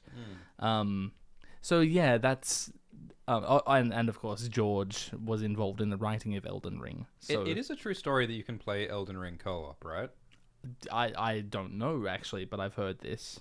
We need to play Elden Ring co-op because I think I would find it It's a gonna bit be so daunting to do it all embarrassing, though. myself. Well, I'll feel less embarrassed if it's both of us. Oh man, co-op. should we live stream an entire playthrough of Elden Ring co-op? Obviously, Fucking we hell. should live stream. Maybe. Isn't that gonna take us 3 years though? Well, we'll knock it out in an afternoon. We're pretty good We're at pretty gaming. epic gamers. We're pretty Have you epic seen our gamers. Binding of Isaac stream? Yeah, we'll knock it out in an afternoon. Maybe after A Night of the Seven Kingdoms season 1 is done. Okay. We'll do a celebratory Elden Ring co-op live stream. Although, will Mugenics be out by then? That that's could it. change I think it's everything. coming out in February. So yeah, I think I saw that Mike Cluster from Red Red Letter Letter Media. Media is Mr. is- Plinkett. He's doing Does some he voice a voice kitty acting. cat in Mugenics? Yes. That's awesome. Isn't that the best thing ever? Yeah. So I am curious about Mugenics. Oh my god, he voices a cat. That's so funny. Right. Lars, Hit us up, Edmund. Hit us up. Yeah, come on. Like, Come where's our on, invite? I want to yeah. be a cat. Hit us with your best meow, Glidus. Meow. Oh, it's like there's a cat in the room with us. My goodness. Thank you, Lars, who says Lars moment. Lars moment. Thank you, Owen Doc, who says attempt number 3, requesting Spingle versus Gimbal cage You match. don't want to see it. It'll be over in a flash. Are we talking about a literal cage match? Yeah, where we're throwing cages at each other. Oh. Weber says, thanks for the years of thoroughly entertaining nonsense, Swifty and Glimbus. What are you saying? What are you saying about our live streams?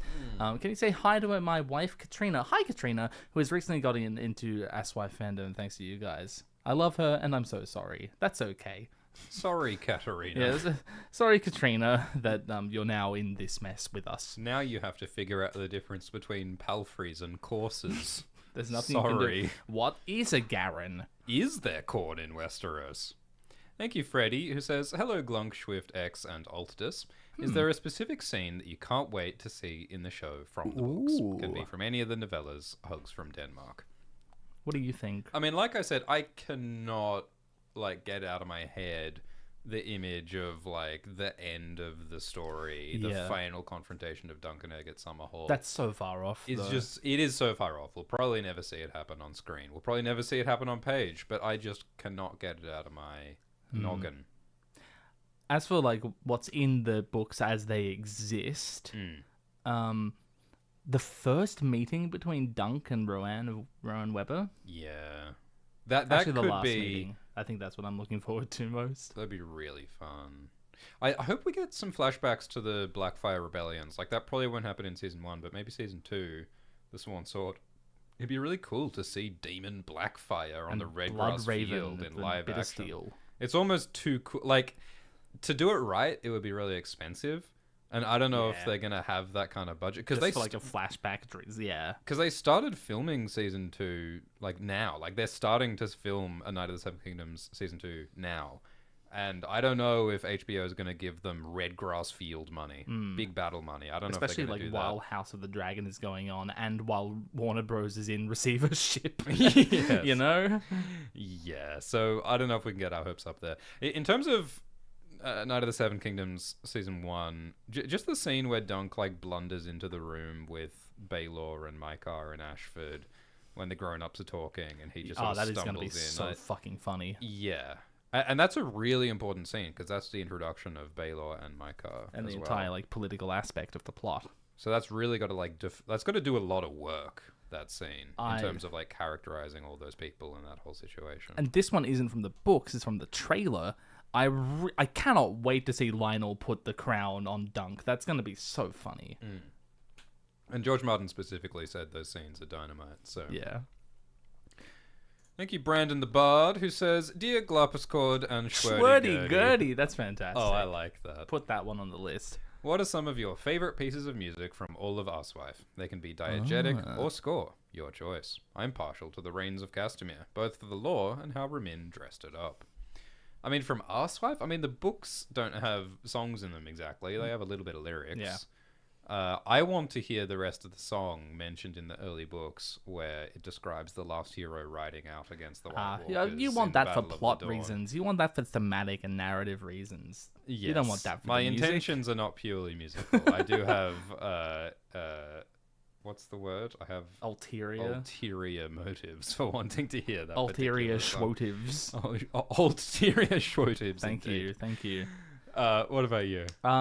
I really love Jenny of Old Stones.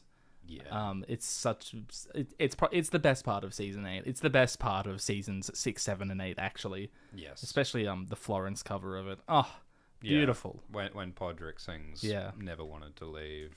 Yeah, that's very It's so beautiful. gorgeous.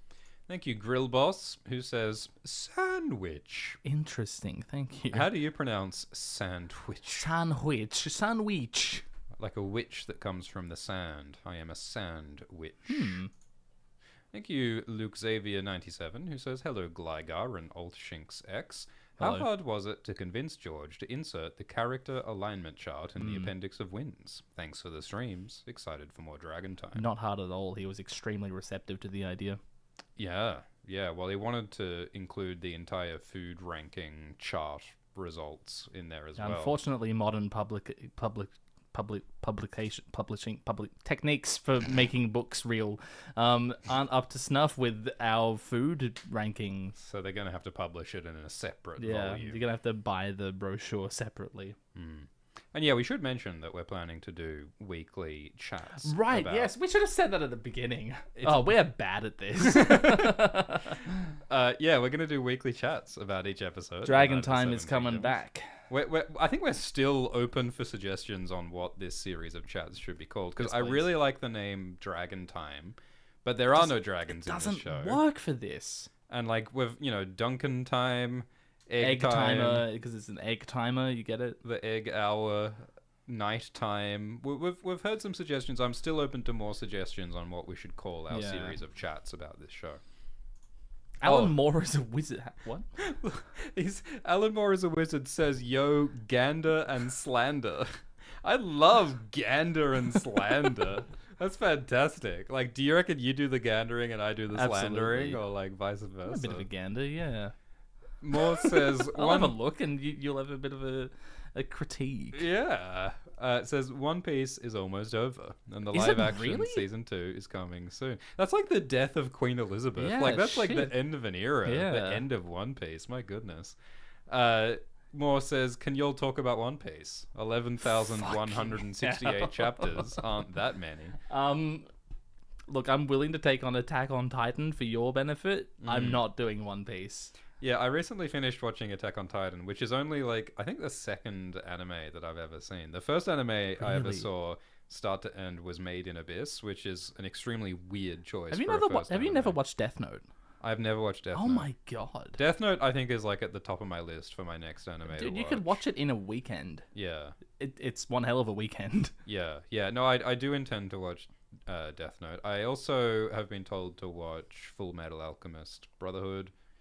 It's pretty good. Berserk is somewhere on my list, so I'm putting my toe in the water of the endless seas of anime. Don't watch Dragon Ball. Just sit in front of me, and I'll explain it to you. Yeah, we in want to do excruciating it. detail. So like Glidus has seen Dragon Ball, and it appears to have become a deep it's a part part of of his me. It's mitochondrial ingrained in DNA. me, yeah. And I don't know anything about Dragon Ball apart from there's men shouting at each other, and like one of them is Majin Buu. That's kind of as much as I know. Oh, so you have seen it. I've heard of a fusion dance. I've heard of over Oh, 9,000. we should do that someday. I've heard of Kakarot and Vegeta. I've heard of Goku. And I know that the balls are crucially important. And that's as much as I know It's about actually Dragon the Ball. only canon I can think of where Dragon Balls explicitly do exist. Yeah, well, what about the Dragon Cloaca? Like, where does that exactly. land anatomically? Are there actual... Between the legs. So there are actual dragons in Dragon Ball, is that accurate? Yeah. Do they fight a dragon at any point? Yeah. Well, semi-canon, asterisk, so on. Don't worry about it. There are also apes in Yeah. There's a Dragon lot of Ball, monkey right? business in Dragon Ball. Yeah, Yes. well, that Yes. might be relevant to my interests.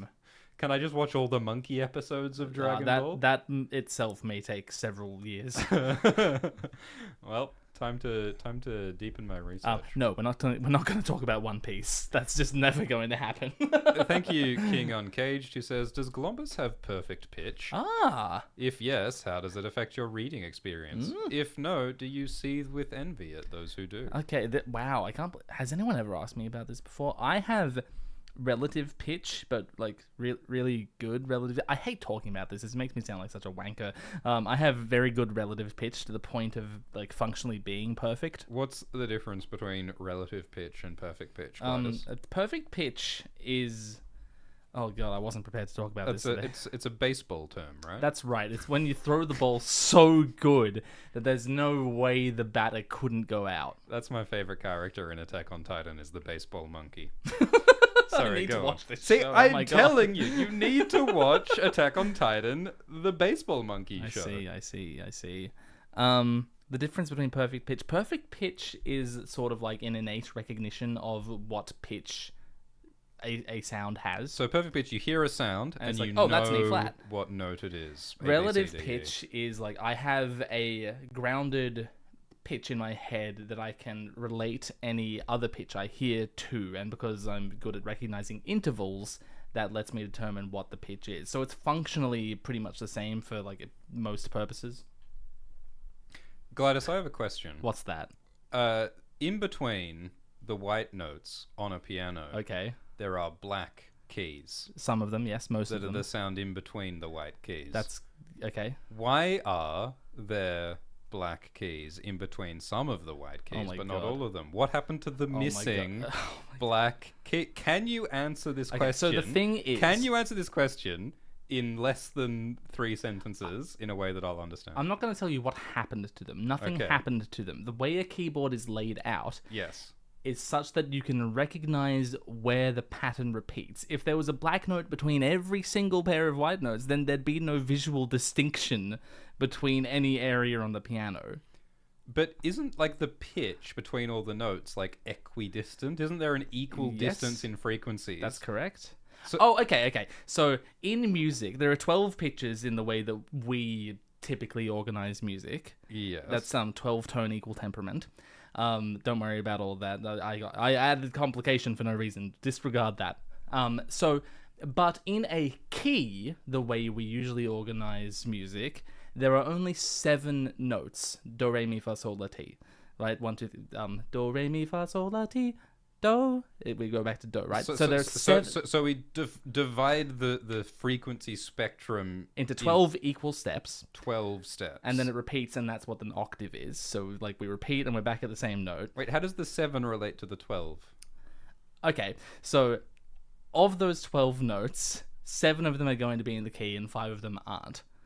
And that's basically the defining characteristic of that key, is which notes are in it. So a key is a collection of 7 notes Absolutely. that exist within a spectrum of frequencies, and just for some weird hard-coded reason we like the relationship of those 7 notes. Okay, if you want me to get into this, we're gonna have to like set aside a long amount of time. Okay. This might be a separate stream. Yeah, I'm certainly happy to discuss it. I love talking about this. I love learning about it, but I don't know anything about it. So I think there's a lot of... Essentially, there are tones and semitones. So those 12 pitches, the distance between each one of them is a semitone, a half step. Uh-huh. And the distance between 2 of them, with like 2 semitones, is a tone, a full step.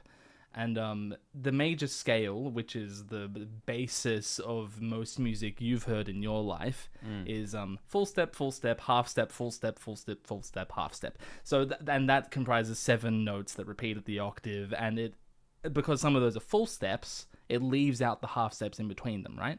And is that the black notes? Okay, so if you play a C major scale, that's just the white notes. Right. And you can see the structure of the major scale just by looking at those white notes. That's a C major scale. And you can see, oh, we're skipping that black note, so that's a full step because we've skipped that half step in between them. Yeah. And yes, so that's what's going on there. So you can see there's a half step because there's 3 white notes that have the black notes in between them. And then there are 2 white notes next to each other. That's the half step. Yeah. Because there's no black note in between them. Right? I want to see. I'm sure. I want to see like a diagram of like these mathematical relationships because I think. Oh, this is all the encouragement I need. All right, All right, we'll have to schedule a stream where Glidus explains music theory to tshirts. Actually, that sounds pretty good. I do want to talk about music theory because like it's something I'm pretty fucking educated on and I've taught for a long time. But I think in the YouTube format, I need someone uneducated in the field asking me the appropriate questions because that will allow me to relate the relevant information. I hope everyone's enjoyed this detour into basic music theory. These are going to be the 2 banger streams on Glidus. Is Glidus explaining music theory to Schwift and Glidus explaining Dragon Ball Z theory to Schwift, which are like the 2 like cultural like dipoles that upon which the universe turns. So true. Thank you. We miss you, Akira Toriyama. Thank you, Jesse Helsius, who says, "Greetings, Shrebbles and Glebbles from Ohio. Y'all are amazing. Thanks for the many hours of your time talking about dragons and stuff. Happy holidays." Thank you, Jesse. Owen Doc says, started listening to you guys my first year of high school, now on my 4th year of college. Oh my god. Why would you say this, Owen? Egg, I dreamed I was old. Good job on content creations. Thank you. Thank you for your continued support. Thank you, XX_onion-freak_XX. I love the internet. He says, "Hi, Git and shit. Do you think Pyat Pri could be a reference to Pripyat, the site of Chernobyl? Is Pyat Pri a nuclear reactor in a skin That's suit?" such an interesting question. I mean, the House of Undying is a bit radioactive. Yeah. It's a bit cursed. It's a bit messed up. But I don't like Karth is a place that is like superficially thriving, and no one would accuse Pripyat of like seeming to be thriving. Well, it is now that the humans have left. I've heard that there's like radioactive critters who have like adapted to the radioactivity in That's Pripyat so or fucking something. cool. What could possibly go wrong? I think if anywhere is Chernobyl in Westeros, it's Ashai and Stigai and Hardhome and Valyria. Like Valyria is Pripyat. But yeah, Pyat Pri does sound a bit like yeah, Pripyat, it sure does. So I see what you're saying. Thank you, Helena's Bug Collection. I love that. Oh, Helena lived long enough to play Silksong. That's good. That's Yay. good. She got there. I'll have to catch the VOD in the morn. Just wanted to say I got an early Christmas gift and I'm proudly supporting the Omni Waldo hoodie in all its glory. Hell yeah. Hell yeah, we love it. And you can buy the Omni Waldo hoodie. In the video description, we'll have a link. We'll add a link after the stream. Thank you, Father Mucker, who says, "Howdy, Golboldy and Schwazette. Just wanted to say thank you for being so fun to listen to. I got my Spotify Wrapped today, and I've listened to you lads gab for 8,636 minutes this year. Good fucking lord. Post in the comments how many minutes you've listened to Golboldy I hope and you've Schwazette. spoken to your family. Thank you, Sam Alston7920, who says, "Do you think with the news that they are starting production on Season 2 before Season 1 comes out, George will be inspired to write more Dunk and Egg? Love the conversations, gents." George did say on his blog that, "Ooh, Night of the Seven Kingdoms is coming, so I better hurry up and write more before Dunk they and Egg." catch up with me. But he said the exact same thing about both of the other shows. Yeah, he's been saying this for years. So, you know, I mean, if Game of Thrones ending wasn't enough to motivate George to write more, then I don't know what will.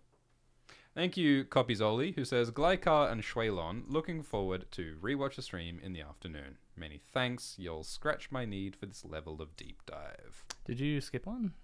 Yes. Nahian says, "Dear Glop Shitto, thanks for getting my name right." That's presumptuous. Do you think George Martin introduced the Blackfire rebellions so the Targ era wouldn't look tranquil compared to the chaos that followed Robert's reign? Yeah, why did George introduce the Blackfire rebellions? I mean, the Blackfire rebellions echo a lot of the other conflicts in that it's sibling against sibling, and it's disputed birth. And, you know, Baelor, the dark-haired Targaryen, is like Jon Snow, the dark-haired Targaryen. It's a lot of setup for things that are to come in A Song of Ice and Fire. It also, like, perhaps Aegon ties into all of that. Maybe he needed a splinter branch of House Targaryen to do what he wants to do with characters like Aegon. I don't know. Young Griff. Yeah, I mean, I think the Blackfire's coming back through Young Griff is part of it. It adds a lot of needed texture to that era of Targaryen history.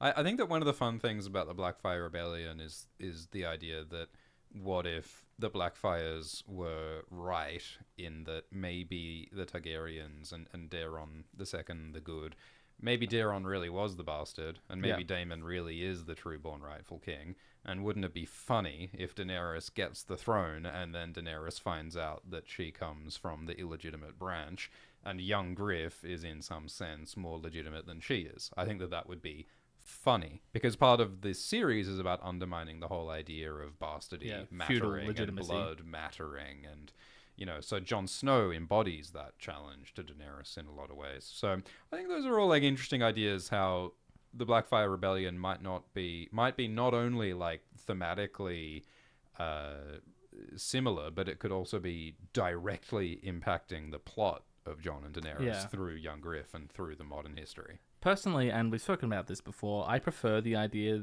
of like the concept of the Targaryens being illegitimate through some like previous historical thing. I like that, but I think I'd prefer it if it were at the root of the Targaryen dynasty. If it was Aegon, Rhaenys, and Visenya, and like anyone descended from them is like not actually who they think they are. The whole thing is built on a tower of lies. Yeah, because I think that there's actually a different branch of the alien dragon dinosaur invaders who are the real legitimate king. Like that's just sort of defeating the purpose, isn't it? I agree. Like I think where this story lands is that power and privilege and prestige and politics are all just made up at the end of the day, and it's all just stories that we tell that are all constructed. Power is a shadow on the wall. I think that's where this is all going to land. And yeah, the Blackfire and Targaryen conflict is part of that. They're basically interchangeable. Yeah, the purpose of the Blackfire Rebellion is to draw into question the legitimacy of kings. As Illyrio says, black or red, a dragon is still a dragon. It doesn't matter. Thank you, Copyzoli, who says... we did that one. Thank you, Samuel McDay, who says, greetings, members of House Schwax, Coburg and Glother. Opinions on Stranger Things, please. Have you seen Stranger Things, Glidus? I watched the first season of Stranger Things 10 years ago when I was a strapping young lad. And I watched the first episode of season 2 and I was like, oh, okay. And then I never watched it again. Yeah, I lasted a little longer. I watched season 2 and I think I watched season 3. Season 4 I didn't watch. And now that the final season is coming out, it's enough of like a big cultural event that I got curious. So I watched, I sort of like half watched the first couple of episodes of the final season, and I'm like, yeah, okay, all right. Like it's fine, but the reason why Stranger Things season 1 was good was that it was a tight, focused mystery, and it kind of made logical sense as the characters were like solving these problems, figuring out the flashing lights and figuring out the mechanics a bit. But like the upside down was still scary. We didn't really know what was going on. But now there's just like whole scenes taking place in the upside down where Hopper and Eleven are just sort of walking around, and it's not scary anymore. Okay. And they've sort of over-explained like what the bad guys are and what they're doing. And there's way too many characters. Like, I just don't care about this many side characters. And the whole sort of 80s nostalgia is wearing thin. And they're all 35 pretending to be kids. So, I mean, look, I haven't seen all of it. So, I'm sure that there's stuff that I'm missing. So, if you're enjoying it, then I'm happy for you. But I don't know if I'll finish watching it myself. For a moment there, it sounded like you were also describing Westworld. Like there was this tight mystery season, and it was really, really, really good, and then it just Yeah. sprawled and lost focus. I think the thing about Westworld is that I think that the later seasons of Westworld failed in a lot of ways, but I think that Westworld did at least stay ambitious. Like, I mean, I actually haven't watched Westworld Season 4, but Westworld Season 2 and Westworld Season 3, they really tried to do something bold and ambitious and different every time. And I do respect that a lot. Whereas has Stranger Things done anything bold or ambitious or new in the later seasons? Not as far as I've seen. Like, I think they're kind of doing the same thing over and over, it seems to me. Interesting. Thank you for your thoughts. Thank you, Anne Porkins, who says, hello, didn't read that Glidus one. and Shrimp, who says, how are You you? skipped another one. Why did I do that? I am fine. Do you like eggs? Me too. Goodbye forever. See you later. I like eggs. That was a roller coaster, Anne Yeah. Porkins. Purecoin says, good evening, Schweitus and Glyph. Can't watch live, but my ego will be sure to check back to hear you read my donation. Do you know Streamlabs is easy to donate through, and all the cool kids do That it? is true. I saw some cool kids donating through the Streamlabs link at the top of the description earlier today. Yeah. It's true. If you donate through the YouTube Super Chats function, YouTube takes a large cut of the money. so much of it. So it's better if you donate through the Streamlabs link, which is at the top of the video description. It's much better. Yeah. But either way, we appreciate your kind donations. Yes, it's very thoughtful, but you don't want Neil YouTube taking your money. You want us taking your money. Neil! Like Khan. Pablo Reed is back with another epic donation. Hello, Glimbit and Schwalloven. Oh, that's a good one. Do you have a favorite musical or two? I'm very partial to Something Rotten and Les Mis. Love from Ohio. Ohio. What's your favorite musical? My favorite musical. Oh, jeez, that's really hard for me. See, it's hard for me as well, but I think for the different opposite reasons, reason. yeah. I think that you have seen and loved many musicals, while I have not seen all that many musicals. I have a personal attachment to a lot of them, but I don't think that makes them my favorite. I mean, Since I'm a basic bitch, I like Hamilton. yeah, that is David very Diggs. correct sentence. David Diggs rapping at hyper speed while jumping off a table in a French accent is one of the best things I have ever and will ever see. I see. That's great. That's just great. I'm happy for you. Oh, yeah. I have nothing against Hamilton. But it's not even the best musical that starts with the letters H, A, and ends with N and came out in the past decade. Are you going to elaborate on that at Hadestown. all? I really love West Side Story. There you go. What about And Cats? Jesus Christ, Superstar. Cats, What I have about a soft Cats? spot for Cats. What about Cats? Cats is great fun. Thank you, Jenny of Coldstone Creamery, who says, thanks for all you do. Fingers crossed for a 3-hour live stream discussion of the first 2 production stills released for Hot D season Gosh, 3. we do need to get around to that. They did release a couple of pics. They did look good. Thank you, Zelda, who says, hello, Schweitus and Alt Glyph X. Hello. Do you think we might see an ice or sea dragon in A Song of Ice and Fire? I think that is plausible. I mean, I think that a sea dragon might possibly be what comes out of the water At Old from Town. Euron's blood sacrifice, possibly. I think that, it's plausible that an ice dragon is connected to the White Walkers. Like, it would be weird if ice dragons had nothing to do with the White Walkers, right? Yes. You'd think that they'd be connected somehow. And, if it is that the White Walkers get control of a zombie dragon, that might be a ice dragon in some sense. But I think that both ice dragons and sea dragons are, like, mythological. Like, it's not even confirmed if they really exist in this world. Especially sea dragons. What's Naga? Naga. I think Naga is a... Oh, yeah, maybe Naga was a sea dragon. But, I mean, Naga is pretty mythological. Like, Yes. I think Naga is Nissa Nissa. Because... yeah, man. Because the Grey King killed Naga to get its fire, and Naga was female, and Naga has these, like, white bones, like white weirwood, and all the sort of symbolism all sort of melts together Yeah, if you okay. stir it. I get that in like a mythological and Well, it's myth. yeah, like comparative sense. But what was like Naga's ribs are there? What was Naga? Yeah, it's true, the ribs are there. I don't know. Big whale. Yeah, big whale or a big dragon maybe. Yeah. Thank you, Chantel Buchler, who says, "Good evening, gents. Love the streams you do. In fact, the two of you have inspired me to finally start writing Whoa. my fantasy story that I've been planning for nearly a decade, but I haven't written in years. I wrote 2 pages tonight. Thank you, boys. Boys? Awesome. Yeah, that's fantastic. Congratulations, Chantel. Thank you for sharing. Thinking about writing is great. Writing is great. Oh, it's so much harder, though. Not writing also can be great. Oh, yeah. Because you don't have to write. But writing also is great. I think George Martin says that I don't like writing. I like having written. George Martin says that. Absolutely. Which rings increasingly true with each passing year. Yes. But yeah, no, congrats, Chantel. Hope you keep up the project. Thank you, RJJ Tolkien. who Hold on a says, minute. "How's it, fellas? What do you think of my theory that Visenya and Rhaenys were in love with each other, and Aegon married them both to prevent them from being separated? It would explain the lack of children, and has less incest." I don't hate it.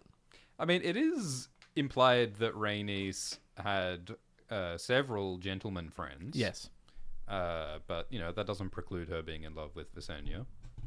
I don't know. I mean, look, there's... I mean, is there less incest if Visenya and Rhaenys were together? It Yeah, sounds that's actually pretty the same incestuous amount of either way. incest. Yeah. But if Visenya and Rhaenys were in love with each other, like, who parented Maegor et al.? Well, Maegor is Immaculate Conception, Ah, yes. And- the perfect baby. and Aenys was a bastard through one of Rhaenys's singer lovers. Maybe they're all Oris Baratheon's children. Yeah, maybe. Thank you, Regina Monet, who says, "Dear Sir Glide and Lord Schwifty, I have been introducing my husband to Arswife, book lore, and theories. Recently, I was telling him about the theories on Robert Strong's head, and his response was, 'Surely his head is a horse!' I hope Glidus is proud." I am not easily impressed, but yeah, that's pretty good. My only question is, how do you fit a horse head in a human helmet?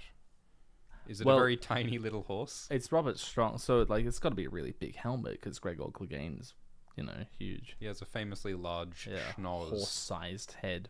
A sort of a Yeah. snout. Is snout the right word? Like muzzle? How do you describe a horse's face? Is it a snout? Just a big nose? Just a long A face? trunk? I don't, I don't think it's a trunk, but I don't know Schnoz? about horses to say that you're wrong. Schnoz. I think it's called a Scaggered schnoz. Boy says, "Do you guys support the theory that the Tower of Joy fight in book was actually an argument turned violent over Jon's future? Ned didn't want Lyanna's blood used in a dangerous political scheme, and Arthur didn't want Rhaegar's blood denied his birthright and his name." Yeah, maybe. Like, I think it does make sense, the idea that Arthur Dane and Gerald and Bat Boy, what's his Oswell. name? Oswell. I think it makes sense that they would be saying that Lyanna's child is the king now. Yeah. That, like, Aerys and Rhaegar are Yeah, whereas going down. Ned and all of his friends are there saying, "No, that's Lyanna's son. That's a Stark. Yeah. We're taking it." Yeah. Him. Yeah, so I think that does make sense, but I think, many things are possible. George has Yes. deliberately left the Tower of Joy very ambiguous and very open, and he might not fully explain it at all. But I think we are invited to ask why that fight happened. So I think that theorizing about it is legitimate. Yeah, I mean, it's interesting what the show did with it, which was, like, Howland sneak attacked Arthur, and that's bad. Which, Fucking hell. I'm not sure what that adds, really. Like, even in Game of Thrones, where we literally see the entire interaction between Ned and his group and Arthur Dane and Gerald Hightower, it's not really clear why they're fighting. Yeah. I mean, it could be relatively simple of, like, the Kingsguard consider themselves Targaryen loyalists, and so they will Right, not and Ned's a rebel. make peace with these rebels. Like, I think that is a simple Occam's razor sort of Yeah, explanation but the as war well. is over. Well, do the Kingsguard know that or believe that? I mean, like, Well, Ned tells them. yeah, but I mean, would you trust the rebel who says the war is over and you lost to give us the prince? Probably not. Because that could be a commentary on, like, the futility of the knightly ideas. Like, Well, the that- tragedy that Arthur Dane, this supposedly amazing knight, dies for the terrible Targaryen regime is really sad and Fighting stupid. against someone who he would otherwise probably get along with, agree with. Yeah. Howland Reed, Yeah. who ends up marrying his sister. Are you comparing the Tower of Joy Kingsguard to those Japanese soldiers who kept fighting on those exotic islands long after the Emperor declared the war over? Yeah, information scarcity is a problem during wars. Yeah, especially in a pre-radio time. They only had telegrams in Westeros. Yeah. Rhaegar died on the Trident. Stop. Find Kit Harington. Stop. Install him on Dragonstone. Stop. Stop. Thank you, Nepos the Nose, who says, "Hi, Geckle and Slide. That's pretty good. This is my first stream I caught live. It's even better for the rhyme.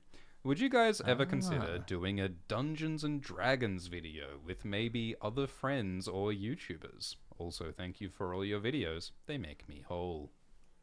It would be pretty fun. Like, there is an official Ice and Fire role-playing game. There sure is. We could play the Game of Thrones tabletop role-playing game. And there is a relatively prominent Game of Thrones YouTuber who has the words Game Master in his name. Quinn the GM. Yeah. Would Quinn the GM be the DM for the Ice and Fire game? Oh. Yeah, Delp. that would be a fun idea. My character will be named Delp. Delp, I shall role Yeah, play that as sounds fun. Renifer Longwaters. Oh, hell yeah. You're gonna never shut up. I'm gonna method act the entire time. It'll be great. Thank you, Jason Roy, who says, "What's up, Gwift and Schwift? Not much. Do you think we'll get some reference to Bloodraven in A Night of the Seven Kingdoms? And would you ever want to see the Battle of the Redgrass Field on screen?" We've already addressed that, sort of. I would love to see the Redgrass Field. I mean, that's one of the funny things going from the Hedge Knight, the first Nunk and Egg book, to the Swan Sword, the second one, is that in the first book, they're kind of saying, oh, yeah, everything's hunky-dory and everything's politically fine. And then immediately in the next book, they're like, oh, things are pretty weird. Oh, and like in the Mystery Knight, they're saying, oh, Blood Ravens, this terrible tyrant who's executing people, and it's a surveillance state. So it would make sense if, like, they included some of that sort of discontent and that political tension in A Night of the Seven Kingdoms Season 1, seeing as the Blackfire Rebellion just happened. Yeah, so that all of that doesn't come out of nowhere in the later seasons. Yeah, and since, like, they managed to shoehorn Bloodraven into House of the Dragon Season 2... Yeah, he's much more relevant to the time, like, he's currently alive in The Night of the Seven Kingdoms. Yeah. I mean, Bloodraven could totally appear at the end of Season 1. Absolutely.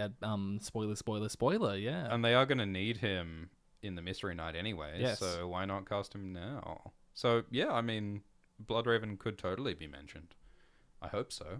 Jason Roy says, that thing we just read, Swiftina Snow says, "Father, your abandonment has wrought naught but petty wars and among your bastards which have torn the realm apart.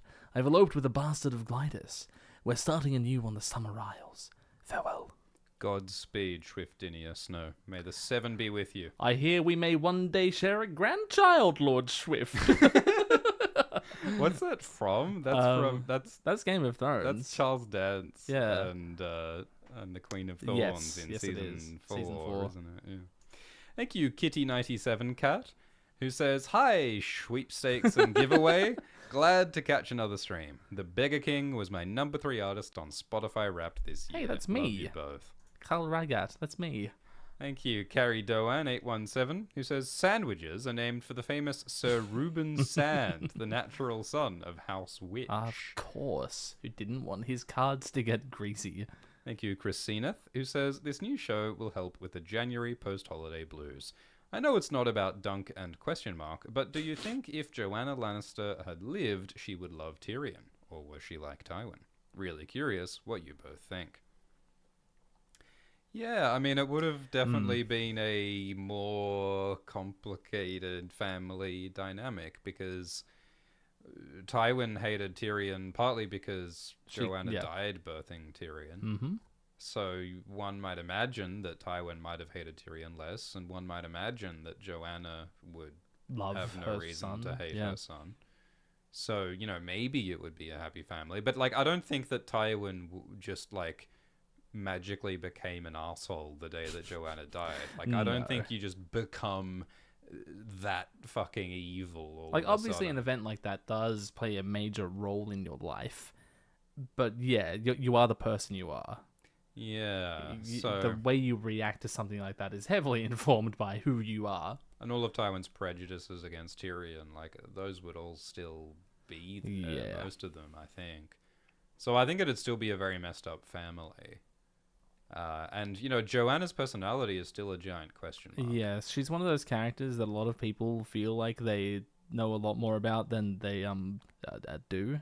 Yeah, we really don't know much about Joanna, and there's a lot of sort of different perspectives on her. Of some people saying she was in charge of Tywin, and it seems like she might have been ambitious, and like Jaime and the Vision seems like Joanna seems like kind of a nice person, but we really don't know. Yeah. So it's a mystery. Copy Zoli's back saying sandwiches, food stream please, in universe name. Like, what's the in-universe name of yeah. sandwiches? I think it's a bread snog. Bread snog. A double trencher. Ooh. Yeah. Thank you, onezach.mp4, who says, any thoughts on Dunk's distinct lack of long hair? I personally thought it was an important part of his himbo look. Does it mention Dunk having long hair? Oh, you're about to get pulled up on. I'm not sure if the books specify the length of Duncan's hair. I don't recall it. Yeah, I don't think it specifies. But yeah, I mean, if we get short hair Aryan, then why can't we get long hair Dunk? Yeah, everything's on the table. At least Jace has good hair in House of the Dragon. Season 2. In Season 1, his hair is a disaster, I think. Well, his hair gets better as he matures and becomes more assertive. True. you know? He grows into it. Did you grow into your hair? Yes, and it grew on me. Oh, there's so much of it, my goodness. Disco Grass says, which Westerman's bastard is Benny Hill? I reckon Garion's bastard. Ah, right, yeah, Joy's brother. Also, when the birds weds the bee, let all the world beware. I'm looking forward to Humphrey Beesbury. in Yeah, Night me of the too. Seven So many Kingdoms. stupid bee puns are going to hit our screens. Thank you, Foxy Stoat69, Damn, that's a foxy stoat. who says, sorry if this is too off topic, but what's the best representation of a hive mind in fiction? And why is it the nascent hive mind in The Expanse Book 9? I feel like this question might be directed at me. Yeah, I really liked... Fine, I'll just fucking leave, sure. Yeah, It's fine. I liked what goes on towards the end of the Expanse books. I think Alt-Shift X did a interview chat with the Expanse authors, James S.A. Corey, and they talked a bit about the hive mind stuff. I mean, I think that one of my favorite hive minds right now is in Pluribus, the new TV show that all the cool kids are talking about. I think Quinn's Ideas was live streaming about Pluribus recently, so you all should check it out. What are some other cool hive minds? I mean, George constantly writes about hive minds. It's in all A he Song does. For Leah, Yeah. etc. Do you have any favorite hive minds, Glidus? All I'm thinking about is one of the many endings of Baldur's Gate 3. Thank you. Oh, what about the Agent Smith hive mind in the Men in Matrix Black. 3? That's Oh, so Matrix. silly. That's so Why did my fun. mind go to Men in Black? So many Elrons. Just an abundance Yeah. of Elrons. What's his name? Hugo Weaving. Thank you, Jay Composed, who He's so says, handsome. what are your favorite numbers? Mine is 2. 2 is such a great number.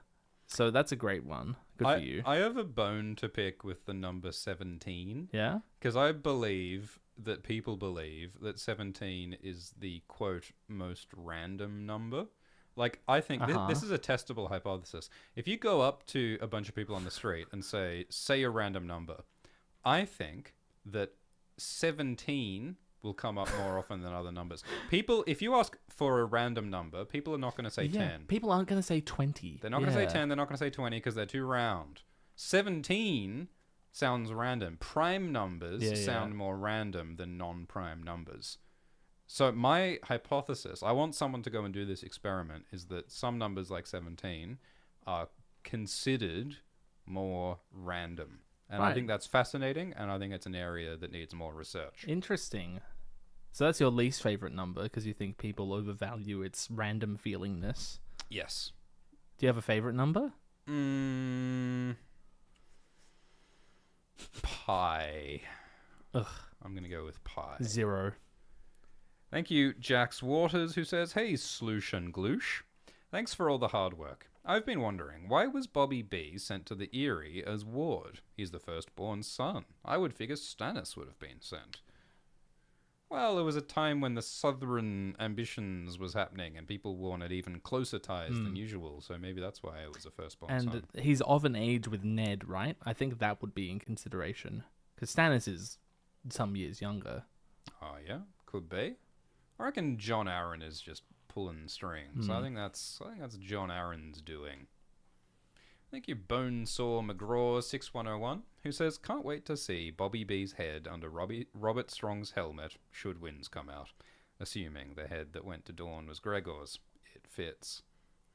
Yeah, so there's this whole thing in the books about Gregor Clegane's skull being sent to Dawn so that the Martells get revenge for the death of Elia, etc. And the fact that Robert Strong appears to be Gregor Clegane's reanimated corpse. And if Robert Strong is Gregor's corpse, whose head does Robert Strong have? And his name is Robert. His name is Robert. So maybe it's Robert Baratheon's Robert Baratheon head. was pretty strong. Robert Baratheon died a while ago. Yeah, like a year and a half before that. I don't think they pickled his head anywhere. Maybe it's Lolas Felice's head. I mean, that is such horrifying. A cool idea, though. Like Cersei reanimating Robert's head to like wield him as a puppet. Yeah, that's vengeance, right? In a perverse way, that is the kind of messed up thing that Cersei might want to do. I mean, Cersei enjoyed eating the boar that killed Robert. Absolutely, yeah. Maybe she would enjoy keeping the head of Robert and stitching Robert's head onto Gregor. Mayhaps. That's a really cool idea. But yeah, the practicality of it, question marks. Thank you, Scarlett McCain, who says, "Why did we skip the sheep frame?" I think we got to it, didn't we? We skipped about the sheep. We talked about the sheep. Don't you worry about Trees that. and Cats says, "Have your what's pluribus?"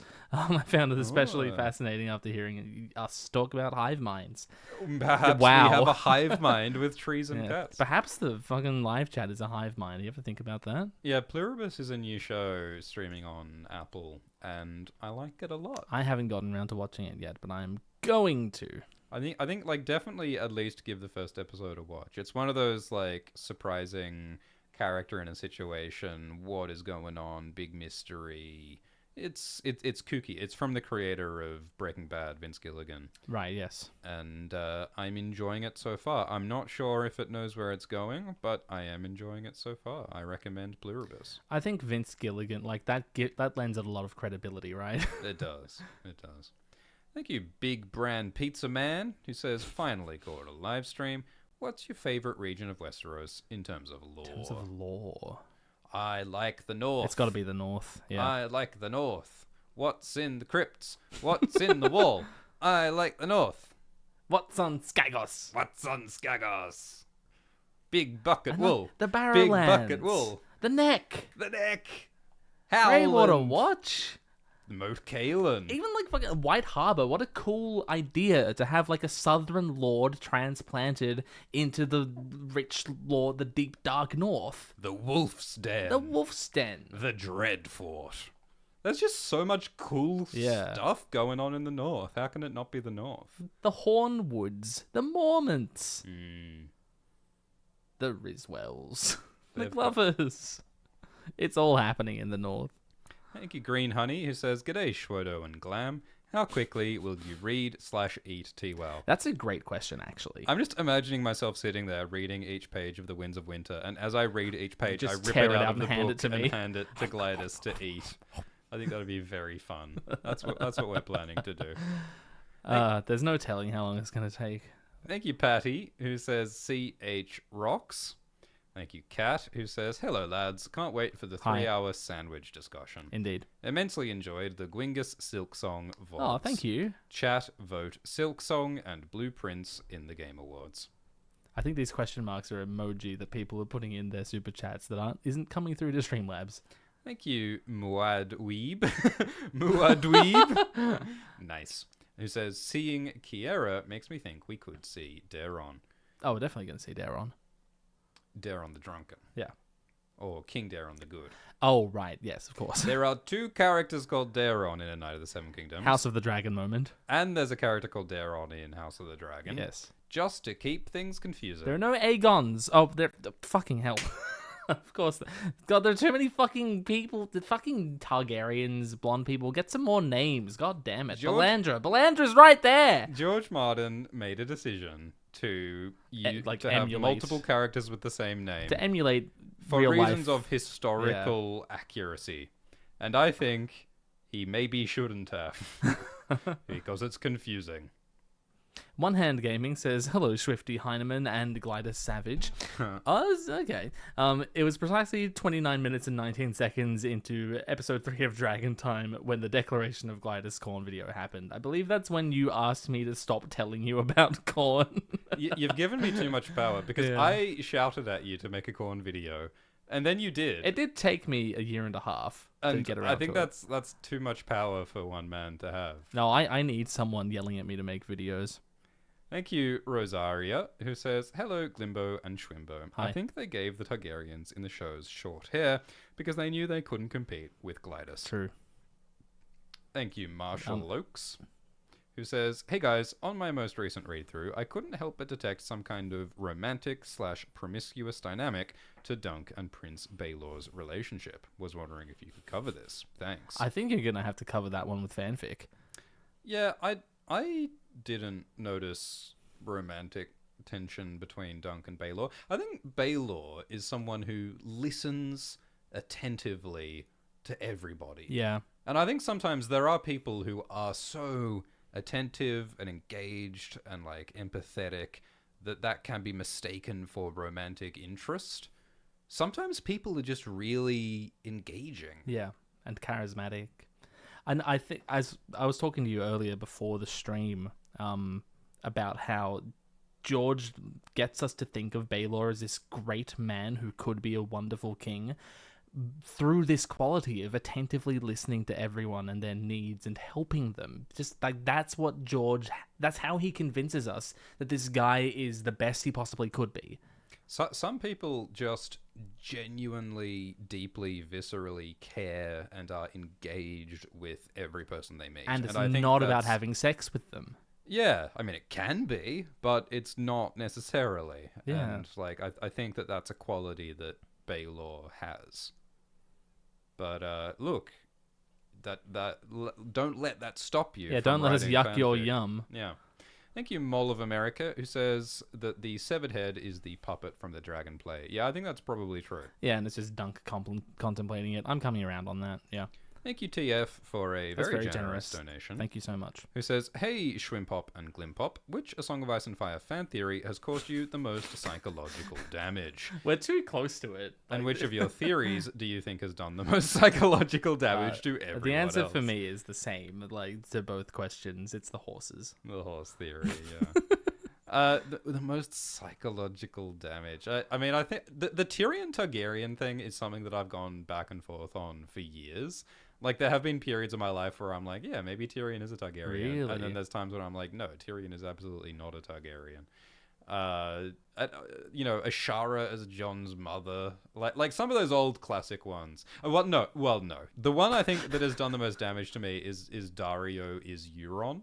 Right, yeah, because that just opens, it like cracks your brain open, and it makes you consider things that are way beyond that. Yeah, and also the sort of like line of reasoning around sort of Yeah. moon meteors and the Bloodstone Emperor, like some of that like David Lightbringer style stuff when like you start doing the mythological thematic symbolic analysis, which is like legitimate, but it also can take you into a whole swirling world where everything is abstraction It's and like, everything can symbolize everything if your mind else. is so open, your brain starts to leak out.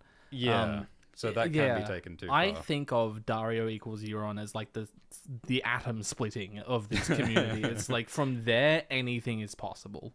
Yeah. And like any kind of like skin changing, like someone is warging into someone else, or someone's a faceless man of someone else. Oh, yeah. But I mean, Glidus has wreaked havoc upon heaven and earth with his horse theory. I didn't even mean to. That's what they all say. That was the atomic bomb. Hi, Ashley Ivy, who says, Hi, Glean of Tarth and Alt Schwadrick X. Do you think A Song of Ice and Fire will end with Iowa having regular seasons again? Love your work. If George can write regular fucking seasons for Melbourne, I would be really happy with that. Yeah, I do think it will be regular seasons again.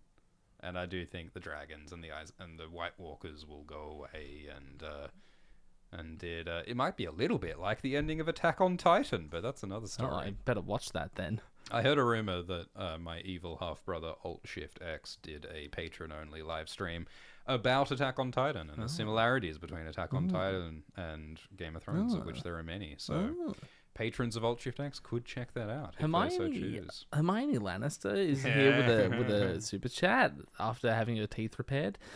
Cousin Jamie clenches his fist whenever he sees me. I'm beginning to fear for my life. It's time for Hermione to get revenge on Jamie Lannister after George's fanfic in which they fight.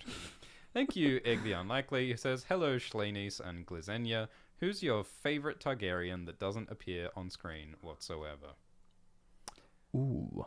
I'm a big fan of, I know it's not Targaryen, but Melora the Mad Maid I'm a big fan of, and Leighton Hightower in terms of, like, off-screen characters. Man, you just, like, ignored the Targaryen part of that there, didn't you? Alright, well, what about Archmaester Vaegon Targaryen? I was thinking Vaegon, yeah. I do love the idea of Vaegon. This sort of just angry nerd who no one likes, Yeah. who's just off-screen doing math. Becoming the smartest person in the world. He could be king, but he's like, nah, man, I'm just doing calculus over Yeah. here. I like that passage in Fire and Blood where someone hands him basically a porn magazine, and he's like, okay, fine, whatever. Get some new interests, Vaegon.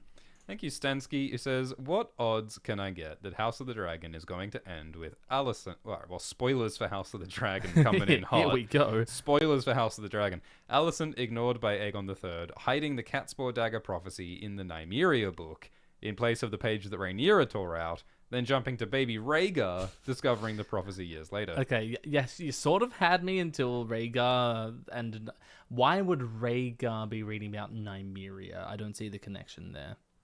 Yeah, well, he is bookish. Yes, but he's also, like...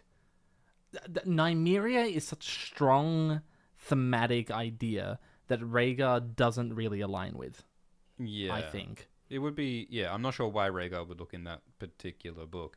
But, I mean, what Stansky's referring to is a bit in the books where Rhaegar read a scroll and then all of a sudden decided he needed to be a warrior. Right, yeah. And the Valyrian steel dagger does have Aegon's dream inscribed on it, as explained by Viserys in House of the Dragon Season 1, Episode 4.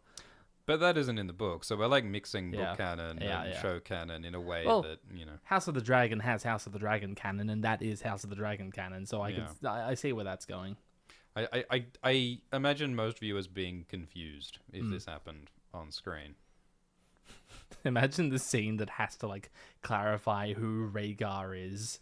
Yeah, you know, played by Robert Downey Jr. Like, it's just, you know, they won't know who Rhaegar is, so it'll just be confusing if they do that in the show. But yes, that could be a fun connection. And one of my favorite things about the books is, like, this implied thread of prophecy knowledge that extends all the way from Aegon the Conqueror down to Jon Snow. Yeah. And it is a really cool mystery, like how exactly all of that connects. We do love speculating. Thank you, Sylvie Breback, who says, I saw Finn Bennett, who plays Aerion Targaryen, in Domina. He was super talented, and I'm excited to see him in this. If you haven't watched Domina, you should give it a go. It's a very fun ancient Roman dynastic drama. Sounds good. I'll look into it. Muad Dweeb says, who will Jefferson Hall play in this show? Haven't you know? That's him. That's Chestnut.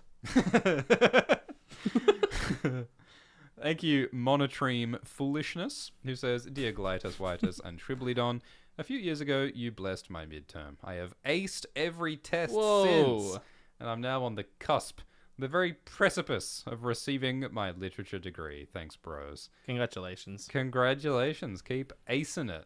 Literature degree. Hell yeah. Love it. Thank you, Egg the Unlikely, who says, Hello, Schweinus and Glizenia. Hi. We already saw that one. Thank you, Jude Alberico, who says, "Hello, Gatus and Schwex. It's nice of you two to stream on my birthday. Whoa. I just got some Elric graphic novels as per your recommendations. Love you guys' videos. I've watched The Real Jon Snow 6 times." Neither of us. Well, I was involved in making that video, but don't talk to me about the real Jon Snow. I don't care about the real Jon Snow. That's like 9 hours of Jon Snow action. My goodness. Thank you, Scarlett McCain, who says, "Drop the AO3 link." Get on the fanfic. Tony Maniac says, "Thanks for the stream. Baelor seems to have truly embraced the chivalrous aspects of the Seven's knighthood. Are there many sirs in the Targaryen family? Would love to learn of Valyrian chivalric honor." Interesting ideas there. I reckon, like, most princes become knights, right? Just by value of being princely, and it's like, okay, you should probably become a knight. Well, that's the fun thing about Valar Targaryen, is that he's a knight, but he's not a particularly good one. Yeah. But he is a prince, so everyone has to sort of pretend that he's really good, and no one wants to defeat Valar because he's the prince. He's a prince. So, yeah, that is a tension that is explored in this show. And it is interesting that the Targaryens took on the knighthood cultural institution in the same way that they took on The the religious faith institutions. and everything. Yep. Thank you. And also the feudal institutions that already existed in Westeros. Yeah. Like the Valyrian Freehold, we're not entirely sure how it was structured, but it seems like a shitload of just powerful dragon-riding families controlled everything in some nebulous manner. It doesn't really make clear how they divvied things up between them. But then Aegon conquers Westeros, and he's the king over lords. Yeah, I mean, Valyria was a slave state. Yeah. And then they took a slave state called a freehold. And then they took over a feudal Westeros. So, yeah, it's a pretty big cultural, political adjustment to make. So, yeah, the Targaryens adjusted to the political institutions, the religious institutions, and the cultural institutions that already existed on Westeros. Which is potentially a very interesting story if they do make an Aegon the Conqueror show. Like, I'm less interested in Aegon burning armies over and over. I'm more interested in how did Aegon create this Valyrian Andal First Men syncretic world, this political order. It's a really interesting idea. It just occurred to me, this is never dwelled on in any of the text. Obviously, Aenar the Exile would have just spoken the Valyrian language, like High Valyrian. He moved to Dragonstone. Aegon the Conqueror, did he speak the Common Tongue or High Valyrian? Both? Was he fluent in both? Did he have to learn Common when he moved to Westeros? Wouldn't it be really funny if everyone thinks Aegon the Conqueror is just really like taciturn man of few words, but the fact is that he just doesn't know the Common Tongue at all, so he's just standing there not understanding, pretending that he knows what everyone's talking about. It seems like really stern and austere when he has a translator whisper everything into his ear, and it's like he actually just doesn't really know what's going on. That'd be hilarious. I mean, it's like some of the translation humor that they do in Marine in the show. Thank you, Red Maturin, who says, "Hi, Dad and Daddy." Which one's Dad and which one's Daddy?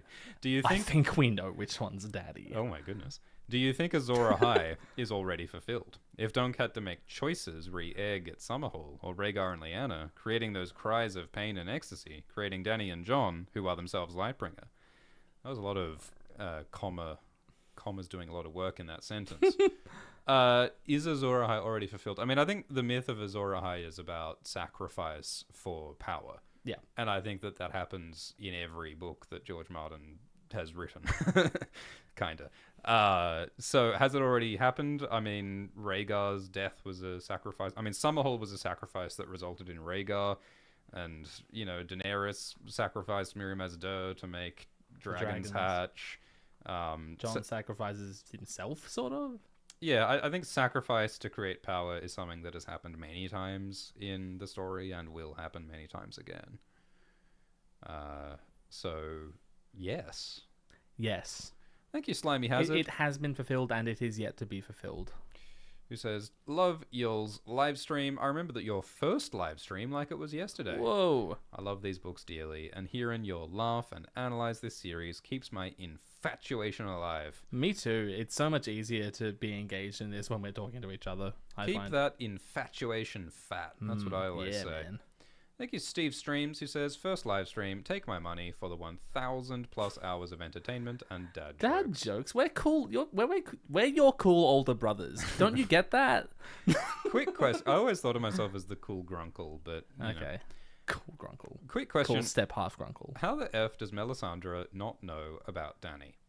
You'd think that, like, if Melisandre is plugged into visions, you'd think that the astral plane magic webway would have alerted her to the existence of Daenerys. And dragons. More. Yeah, you'd think she'd be a bit more clued in. But I think that visions and, like, her style of visions, particularly reading the fire, it's all very biased to your, like, personal context. But, I mean, it is very funny. I mean, Melisandre was in a Shy. Yeah. And she saw a vision that somehow convinced her that Stannis Baratheon is the hero. Like, what exactly did Melisandre see? And how exactly did that convince her that, of all people, Stannis is the Messiah? If you get a message that's all about waking dragons from stone, I think Dragonstone is a pretty logical place to go. That's true. And Stannis is, like, in line for the throne. Yeah. So I guess it makes And he has certain amount of Targaryen sense. blood. But he's so awkward, you know? He's not the easiest guy to project a hero onto. It's easy to imagine Well, that's Renly. the tension of Melisandre's story. Yeah, it is. But, like, you know, I would read the hell out of the Melisandre prequel, is what I'm trying to say. Oh, yeah. Thank you, Pandora76, who says, hey, Gryffindor and Slytherin. Oh, that's fun. If you had to take one of the following on a Valentine's date, who would it be? Euron Greyjoy, or Roose Bolton, or Craster? Also, is it just me, or Roose Bolton has a Count Dracula-like air about him? Much love. Many people have noticed this. Yeah, Roose has some vampire energy, for sure. I think Euron would be the most interesting dinner guest. Yeah, I think that Euron's someone who will, like, play with his food before he eats you. Yeah, it'll be a fun night. Whereas Craster is not going to Until it be isn't. any fun of any kind at any point. I don't think Roose would talk to me, honestly. Yeah, I don't think Roose would be very much fun. And like Euron, I think, has the most charisma of any of those people. Yeah. And he might share some drugs. And so he might tell some stories about his travels. And I'll probably die, but I'd probably die with any of them, so... Yes. Yeah. Disco Grass says, hey, Glidus and Schwift Hole of Westeros. Riff with me here. Give me ideas for adventures you'd like to see with Duncan Egg up to, outside of the ones we already know about. What are places or characters you'd love Gurm to explore with the boys? The Wall. Yeah, the Wall. Skagos. Winterfell. Bravos. Dawn.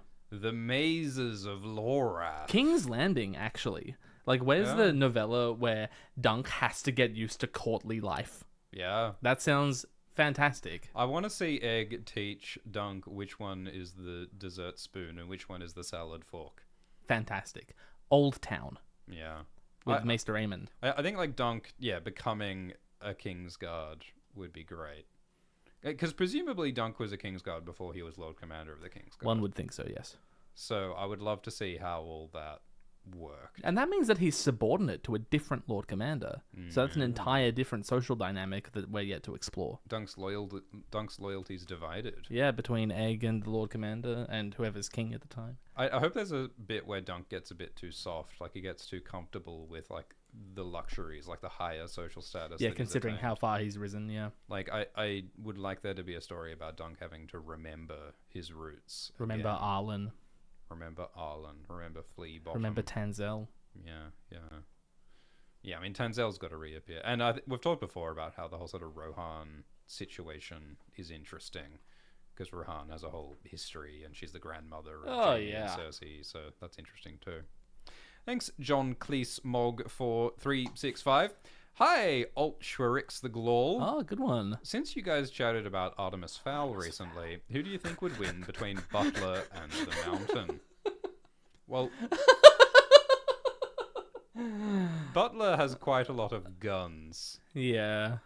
Oh yes, a good ball-bearing kosh hidden in the boot, yes. I don't think the Mountain can...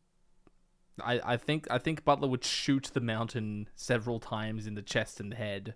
However, the Mountain, if we're talking about resurrected Robert Strong Mountain, I mean, Right. can you even shoot a zombie to death? I think Butler could figure it out, but I mean, I would pay... He would need the time to figure it out, though, and the Mountain might just rip his head off. Yeah, I think the element of surprise might be in the Mountain's favor. But I think if Artemis himself like helped get some intel, if Artemis was there with Butler, like there's no shot for the Mountain.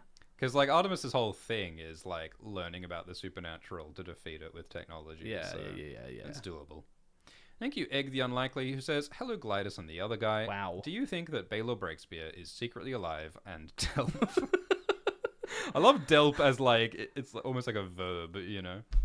He's still Delping. Can't keep a good Delp down. I think that Baylor is in fact a Sharadane. Thank you, Tom Fee, who says Gadus and Schwesbian. How dare you? Thank you, Grand Pop Tart, who says, "Hi, Swiftosaurus and Glyceratops. I've thought mapping a Song of Ice and Fire story set in Westeros during the Century of Blood. Oh yeah. Have you all any favourite bits of lore or headcanon for this era? Love you both." So the Century of Blood was after the Doom of Valyria, which was what, like 400 years ago? Yeah. It's the century between the Doom of Valyria and the conquest of Westeros. So this is like the 100 Kingdoms era in Westeros, where there's lots of like weird little petty kings. And no, there are 7 kingdoms of Westeros here. Yeah, no, true. 7 kingdoms. So it's all like established, just like without the Targaryen. You got like the Durandons and the Whores. Yes, and... the Whores are, I think, probably the most interesting spice up from the current. I mean, the Gardeners as well. I think, like, I mean, not to bring it back to the north again, but I think that House Stark as the Kings of Winter, I think it's interesting exploring them. Yeah. Because I think there was more knowledge about their supernatural roots and there was more evil in House Stark at that time, and I think that would be interesting to explore. Another interesting thing going on is in Essos, the free cities are now free of the Valyrian freehold. Wow. And they're, setting themselves up as independent city-states. So, like, what are the political machinations going on there that result in the situation as of the Ice and Fire books? Also, this is the time when the Dothraki assert themselves, I believe, as a dominant force on the continent, on the vast plains of Essos. Whereas previously, they, like, weren't able to do that under the Dragon Lords of Valyria. I'm pretty sure. Jarek says, "What is your favorite flavor of shapes?" Oh, we could be here for hours debating this one. What's the crinkle cut one? The chicken crimpy. Chicken crimpy. Chicken crimpy. That's my answer. I really love them too. I was shocked to learn that it actually contains chicken. Like it's contains. There's a chicken in there. Yeah, there's a chicken in every single one of those little biscuits. An entire chicken. How did they make it so small? I don't know. What did they do to that chicken? I don't want to know. And like they taste so good, but I feel like I thought they were vegetarian. It's just a biscuit. But no, the seasoning has actual animal products in. I think we have some apologies to make to chickens. Oh, we have so much to apologize for to chickens. Thank you, Jude Albarico7033, who says, "Hello, Gleavis and Schwathead. What's the full story of the time you met George?" I don't believe I've heard the full story. I don't believe we've told the full story. We have never told the full story, and I think it's kind of funnier if we don't. Yeah. I mean, I think the story is that Alt-Shift-X and Glidus met George R. R. Martin, and I wasn't invited. No, you weren't invited. No one invited Alt-Shift-X, which I'm livid about. You also didn't get to meet Rhea. I'm livid. Yeah, look, a burrito was had. Yeah. Look, a lot of people are speculating on whatever we may have learnt, whatever may have gone on. Not like we just talked to the guy. Yeah. I was under no delusion that I would be the one to get George to admit something about the story, to say something about HBO or the adaptations. I just talked to him because he's my hero and I wanted to. I didn't want to disrespect him by trying to tease information out of him. Yeah. I wanted a conversation with a man. I wanted to relate to him. I wanted to understand him a bit more. I wanted to relish the brief glimpse of time, and perhaps the only brief glimpse of time that I'll ever get with him. That was beautiful, Gladys. That's okay. I read a lot of speculation about this, and it pisses me off that people expected something of it. Yeah, if we were liars, if we were charlatans, we would imply that, we have secret insider. No, people do that all the time. Yeah. They just try to, get some kind of status by implying some connection to someone else with status. And it's like, I'm not interested in those games. There is no secret revelation or information. It was just a nice chat with a bloke who we admire. So that was the entire goal. And you know, Christmas chili burritos are pretty yum, as it turns out. Yeah, it was pretty good. Wasn't the best burrito I've ever had, if I have to be honest. They're a bit sloppy. Yeah. Thank you, Alison for Dice, who says, your conversations should just be called Got Time. Have you got time for Got Time? I think we can all make time for Got Time. Thank you, Grizzly Kate, and thank you, Anne Porkins, who says, Schlipdick and Gromp. Why are pianos so big sometimes? Such a great question. But other times they're so smaller. And have buttons that do drums. Please, I need help.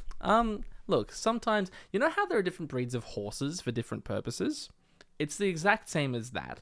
Think of like a 9 or 12 foot grand piano that you see in a concert hall. That's Thunder. That's the war horse. He's there to play the concerto while you ride him into battle. I love that this is a horse analogy. This is exactly what I needed. Whereas, you know, a standard like upright piano, that's like a common, that's a palfrey. Like you're using that to get around. And like all of these flashy things with buttons that do drums, sequences, synthesizers, those are like your Dornish Sandsteed. They're there for specific niche purposes. And sometimes it's just a show off. Sometimes it's just a show off. Sometimes you're at the races and like that horse is pretty flashy, and it's like not that, like it doesn't run as fast as the 12-foot grand piano. Have you ever played like one of those giant organs that like takes up a whole church? Yes, I have. It's fucking powerful. You feel like a god. Wow. It's like driving a fighter jet. It's so cool. Of course, playing the organ is a lot more complicated than playing a piano because of the foot stuff going on and all the extra buttons and valves. Okay, Laris. Thank you, Skinny Tree, who says, you could call the next series Dragon Egg Time / Dragon Bracket and Egg and Bracket Time. Dunkin' Egg, Bacon and Egg. Okay, now we're on Dragon to Eggs, Yep. and it still has the original name. I feel I'm going to take that as more of a brainstorm. That's more of a word cloud. Suggestion salad. It's more of a salad than a solid suggestion. Tony Manick says, please do an introduction to music stream. Sounds like fun, yeah. Glidus has a lot of knowledge to drop. It's the one thing I'm actually qualified in. Thank you, Natalie, who says, first one I catch live. You guys keep the flame alive in the community. Either of you listen to The Sword? 7 blessings to you. I don't know what that's in reference to, so no. Does it go ching? Swing! Thank you, Aaron McDowell, who says, hi, Glissy Elliott and Little Swift X. Nice. I do like Missy Elliott. Off topic, but what's the big deal with the Tower of Joy? Like, why did Rhaegar choose there That's a great not question. somewhere else? That's a great question. Well, Rhaegar called it his Tower of Joy, implying that he had a lot of fun there with Lyanna, and she was impregnated, so, like, maybe it was a romantic little honeymoon hangout together. And maybe he chose it because it's out of the way, and he didn't want to be found. Like, in the same way that Daeron the Drunken decides to disappear and not be found in the Hedge Knight, maybe Rhaegar decided to not be found because it's not that much fun being a prince. But then he had or to run be off in a and war, do a battle and die. Yeah, so I think he just chose somewhere obscure. And like, is it far from the God's Eye where he found her? And also maybe they married on the Isle of Faces? It's pretty far. I mean, all right. Well, it's nearish. Dawn. It's nearish to Starfall, and he was mates with Arthur Dane, and Yeah. Wyler is the Dane wet nurse. So maybe the Dane connection is part of why he's in that neighborhood. But yeah, it's an open question. Thank you, Tony, who says, have you heard Quinn the GM's theory that Benjen became Jorah Mormont's Raven? What are your thoughts? Thanks for the entertainment and analysis. I think it's a great theory. I think it's really well crafted and very compelling. I think it's great as well. However, it would be pretty goofy. Yeah.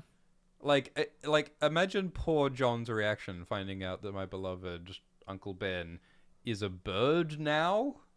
Like, what's the next step here? Like, trying to communicate with him through bird talk? I don't know how or why John would ever find that out. I think that if that information were ever revealed to him, it could be like Bran saying he's always been with you, he's always been helping you, he's still here. Yeah, I think that the Raven has to be dead when this is revealed. Yes. And That's sad. I don't want the Raven to die. I think it'd be cool if like it turned like, well, I mean, I haven't watched Quinn's video, but like maybe part of it is Cold Hands is Benjen's corpse, and so when George Martin writes, he's not Benjen. It's true in the sense that yes, Cold Hands is Benjen's body, Yeah, I really but like Cold that. Hands is not Benjen's mind because Cold Hands, Benjen's body, is being controlled by Blood Raven. That's a great idea. It doesn't quite explain everything about Cold Hands. What doesn't it explain? Well, Cold Hands is like old. Everyone says that, but like, but nah. Nah, It contradicts the theory that I like. Maybe it's Blood Raven speaking through Cold Hands, and the response is that Blood Raven is old. Yeah. Yeah.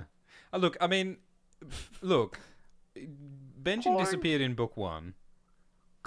Leaf says Cold Hands is old in book 5. Yeah. That is years. Years old.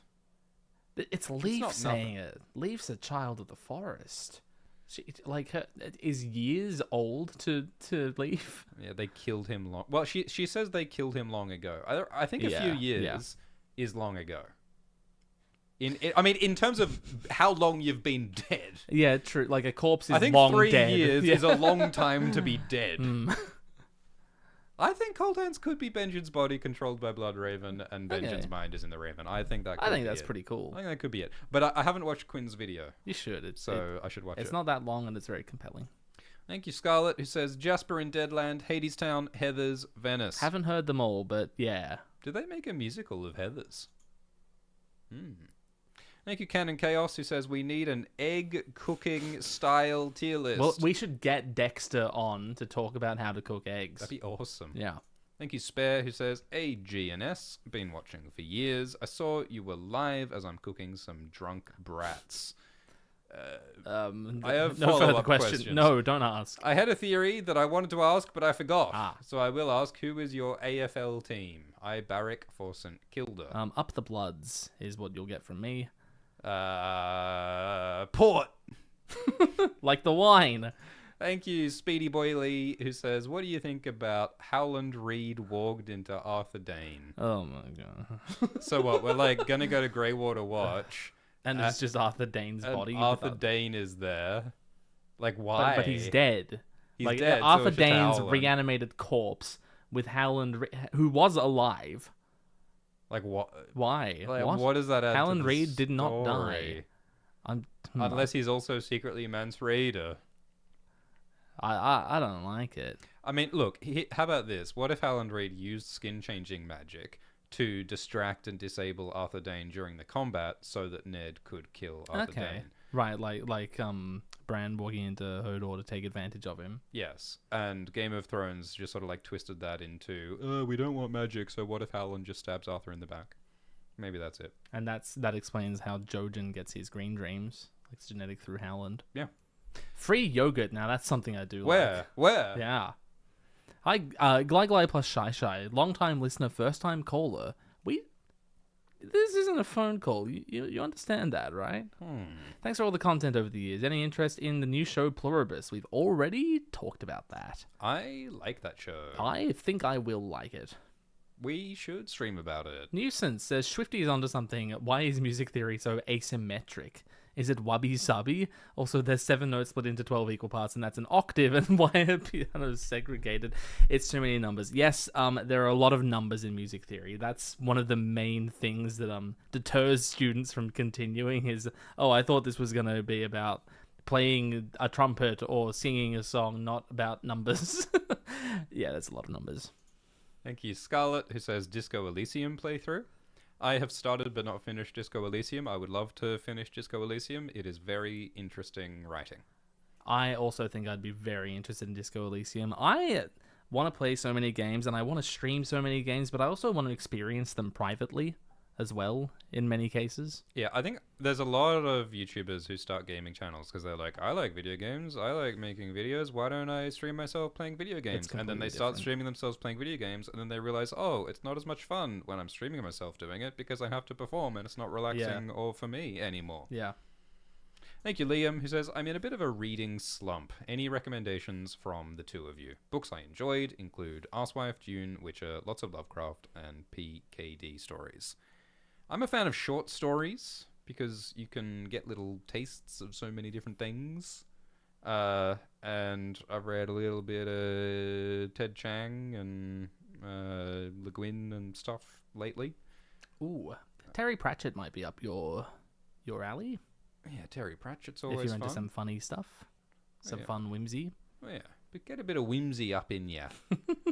Thank you, Paulina, who says, hello, Glover and Shawnee. If you could choose how any plot point in A Song of Ice and Fire ends, what would you choose? For me, it would be Lady Stoneheart forsaking revenge by meeting with Arya or Sansa and dying for good as Catelyn Stark. Can't stress enough how I need this. I mean, we were talking with Sanrixian about Lady Stoneheart giving up revenge to resurrect Jon and, like, forgiving her hatred for Jon, and I think that would be very cool. Oh, do you think we could share that art, or is it still work in progress? I think that's up to Sanri. Sanri has been working on some artwork of Stoneheart and Jon, and maybe if we're good, Sanri will share it. If we're good. Everyone has to be on their best behavior Yes. for Miss Rixian to share her art. As for other stuff, I mean, I hope that Young Griff is a Blackfire because I find that interesting. And a lot of people take that for granted, but it is just a theory. Yes. I think there's a lot of ways it could go. And I do hope that Jaime kills Cersei. And rides a dragon, yeah. Rides a dragon. Thank you, Aiden Kelly, who says, thank you, Glaceon and Sift. Oh, yeah. What's your favorite Valyrian artifact? Dragonbinder. True, that's pretty cool. Dragons. I mean, the Valyrian armor is pretty cool too. Dragon stone. Yeah. Yeen. It's longer every time you say it. Thank you, Red Maturin, who says, sorry for taking up your time, Schweiman Glamdley, but thank you for all your hard work and the lovely content. That's okay. You don't have to apologize. Thank you very much. Thank you. Disco Grass is back saying, okay, but what if John Aaron was actually pulling the strings? The Southern Ambitions, the Rebellion, maybe he propped up Bobby B for king as a puppet a la Blood He Raven. absolutely did. Maybe Like, that's Peter was canonical, bringing down a basically. despot when he poisoned John and is raising Sweet Robin to be better. Wow. Peter's intentions are not good. That is a known fact. Peter is not trying to make the world better. But, like, John Aaron having some things to answer for is absolutely true. Absolutely. And I think that, like, we get a similar glimpse with, like, Hoster Tully when Hoster is Yeah, dying and Catelyn doesn't even quite realize it, but it's revealed to the reader that, oh, Hoster maybe did a few things wrong Yeah. in his The life. beloved parents of our favorite main characters are not unambiguously great people. Yeah, so I believe that John Aaron's hands are not clean. Yeah, and that hasn't really been explored yet, but I think it could be. Because our one connection to John Aaron in the story is Ned, who has such rose-tinted glasses concerning him. Yeah. How are we going for time? I think we'll lightning round these remaining super Okay. chats, and then we'll wrap up the stream. Egg Unlikely is back saying, hey guys, thoughts on John wielding Dark Sister? Sounds great. I'd like to see It it. very well could be somewhere at the wall. I think it's more likely that John Or be will on the wield Dawn, Mm. but Dark Sister could be cool as Dark well. Sister's, I mean, Arya is a Dark Sister, right? Yeah, it would make sense for Arya to have Dark Sister. Maybe Mira. Cousin Funky says, hi Gloomba and Schwuber. Where do you think you would live in the Ice and Fire universe? Also, have you seen Foundation on Apple TV? I haven't watched Foundation. I think Old Town's probably the best place to live. I really like the Foundation books, but I haven't seen the show because I heard that the show has nothing to do with the books. Huh. But it could be an interesting comparison. Maybe I'll check it out one day. Thank you, Nancy Blackett, who says that, have you considered that Bronn, Brienne, Bran, and Brian Herbert may all be the same Omniburn? That's an interesting theory. Fluorescent Grays says, hi lads, in the Halloween stream there was a brief tangent about lime cordial. Do you think this is what flows through the Green River in Stygi? There is no more potent transformative juice than lime cordial. Radioactive runoff from the Chernobyl explosion. When I drink lime cordial direct from the source, I can see through walls and float from the ground, and cubic time is revealed to my eyes. Let all the world beware. Thank you, Jude Alberico, who says, I meant I've seen the fake Jon Snow 6 times. That's much worse. Not that disgraceful video, the real Jon Snow, by that scoundrel Alt-Shift-X. Right. Thank you, Jude. That's what, 140 of your hours you're not getting back? You should never watch the real Jon Snow by Alt-Shift-X. You should only watch the fake Jon Snow by Glidus-Schwift. By us. And of course, the only place to watch the fake Jon Snow in its glorious 22-hour duration is on Nebula or on the Glidus Patreon or on the Alt-Shift-X Patreon, which I infiltrated. Yeah. Well, that is for now. In the future, there will be a version on YouTube. But it'll be much truncated. Thank you, CRL, who says, hello, Schwiftithiex Calibre and Glidonian. How do you feel about the theory that Dany will marry Jon and Youngriff to reunite the three-headed dragon, mirroring Aegon's original conquest with a classic Freudian Martinian twist? I think that Daenerys and Youngriff will not get along. Yeah.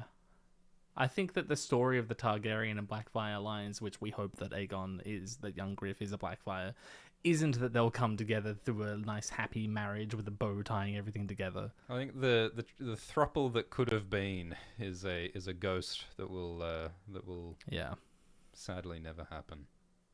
Thank you, Lee John, and thank you, Lee John again, who says Jon will thrust his sword into Saturn like Azor Ahai. Saturn will give birth to Lightbringer. I see it. I am very curious to see what's happening with Saturn. I think that Saturn will be the Lord Commander of the Night's Watch in the end. That sounds really cute, yeah. I think it makes sense, because it's about Jon trying to make social change that makes sense in the long run, and I think that could work. Urethra Franklin, thank you very much, says, obligatory donation. I've made this comment before, but I fly often, and 99% of the time I pass the time by listening to you guys for 8+ hours at a time. The value you guys provide to me is huge. I will always donate every time you guys go live. Thank you very much. Thanks, yeah, thank you. Are you a pilot, Urethra Franklin, or are you a passenger? I'd love to know. I'd hate to think that we cause a plane crash by yelling secret tunnel at the wrong time. Actually, I think that might be pretty epic. That's a pretty cool legacy to go down with. No, it's not. Natalie says, The Sword is a heavy metal band turned hard rock. I see. They've made 2 Asswife songs. Mother Mother Crone and To Take the Black, both recorded before Game of Thrones. That is much cooler that it was before the show. Like, I only read the books after the show started airing, me too. So I am not a cool person. Artifacts of the time before Game of Thrones are so cool. Like Aziz's cat, Jake and Hagar, from before Game of Thrones codified that it was actually Jack and Hagar. And all that goofy cover artwork before the aesthetics were solidified by the show. Thank you, Ace3 Rain, who says, hello, Gloodraven and Shitter Steel. Wow. What's your favorite Valyrian steel sword? Love from the tri-state area. Which 3 states do you think they're referring to? There are so many thruples of states. Western Australia, Quebec. No, that's a province. Brazil and Venezuela. Yeah, Chihuahua. And Peru. Chihuahua. What's the state of Mexico? Favorite Valyrian steel sword? The bloody Arak, innit? That's not a sword. The bloody Arak. It's a sort of sword, isn't it? Blackfire? No. Longclaw. Heartsbane's pretty cool. Longclaw. Thank you, Ariel XXO, who says, hi, Schwiftmon and Glidefunkle. Do you think A Knight of the Seven Kingdoms will continue past the existing novellas, or will it wrap up when they're done with the published books? We sure hope it continues. The head of HBO content and microwave programming did say that it may continue past. I need to rewatch 30 Rock. 30 Rock so good. Is incredibly good. So it could, and I hope it does. We really hope it does. And I imagine it depends on how Audience successful reaction, the next few seasons are. Slippy Jimmy says, hey, Aglumbi and Alt-Schwifticine. Thanks for the high hours of high-quality content. What subplots do you picture the show adding to bolster the runtime? Do you think Dunk will be called out for not being a knight? Keep your chins greasy over the holidays, but not your hands. Eat those sandwiches. I don't think they'll try to pad the runtime too much, because the runtime is only 30 minutes. 3 hours, the whole show. Yeah. So like, and Ira Parker said they're not adding too much that wasn't in the books. I think that it is an interesting question. Will they talk about spoilers? Dunk isn't really a knight. I think because that's not explicitly said in the books. It's something that you just pick up on by paying attention, because there's little hints, and I do wonder if they'll make it explicit in the show. I think that they should make it explicit in the show, but not right away. And I think there's a lot of interesting options that they have about how to reveal that and when to reveal that. So I think that's a super interesting question. Tank McRae, thank you. Gooby, please. Gooby, please. Lee John says, if reborn in Asswife, would you marry each other to unite the realm? I don't really see the circumstance in which that would help. If so, who would give who their family cloak? I would settle for nothing less than a thruple with Aliyah. Thank you, One Hand Gaming, who says, hello again, Glad Schroger. Songs that I used to listen to as a teenager are now under dad rock playlists, even though they were released after I was born.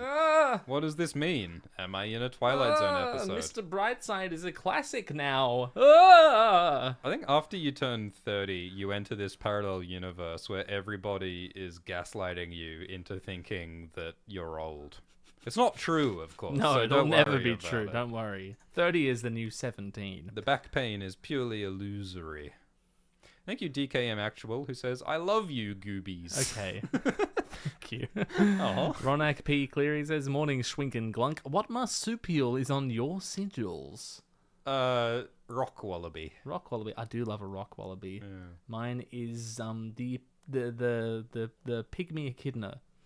The pygmy echidna, nice.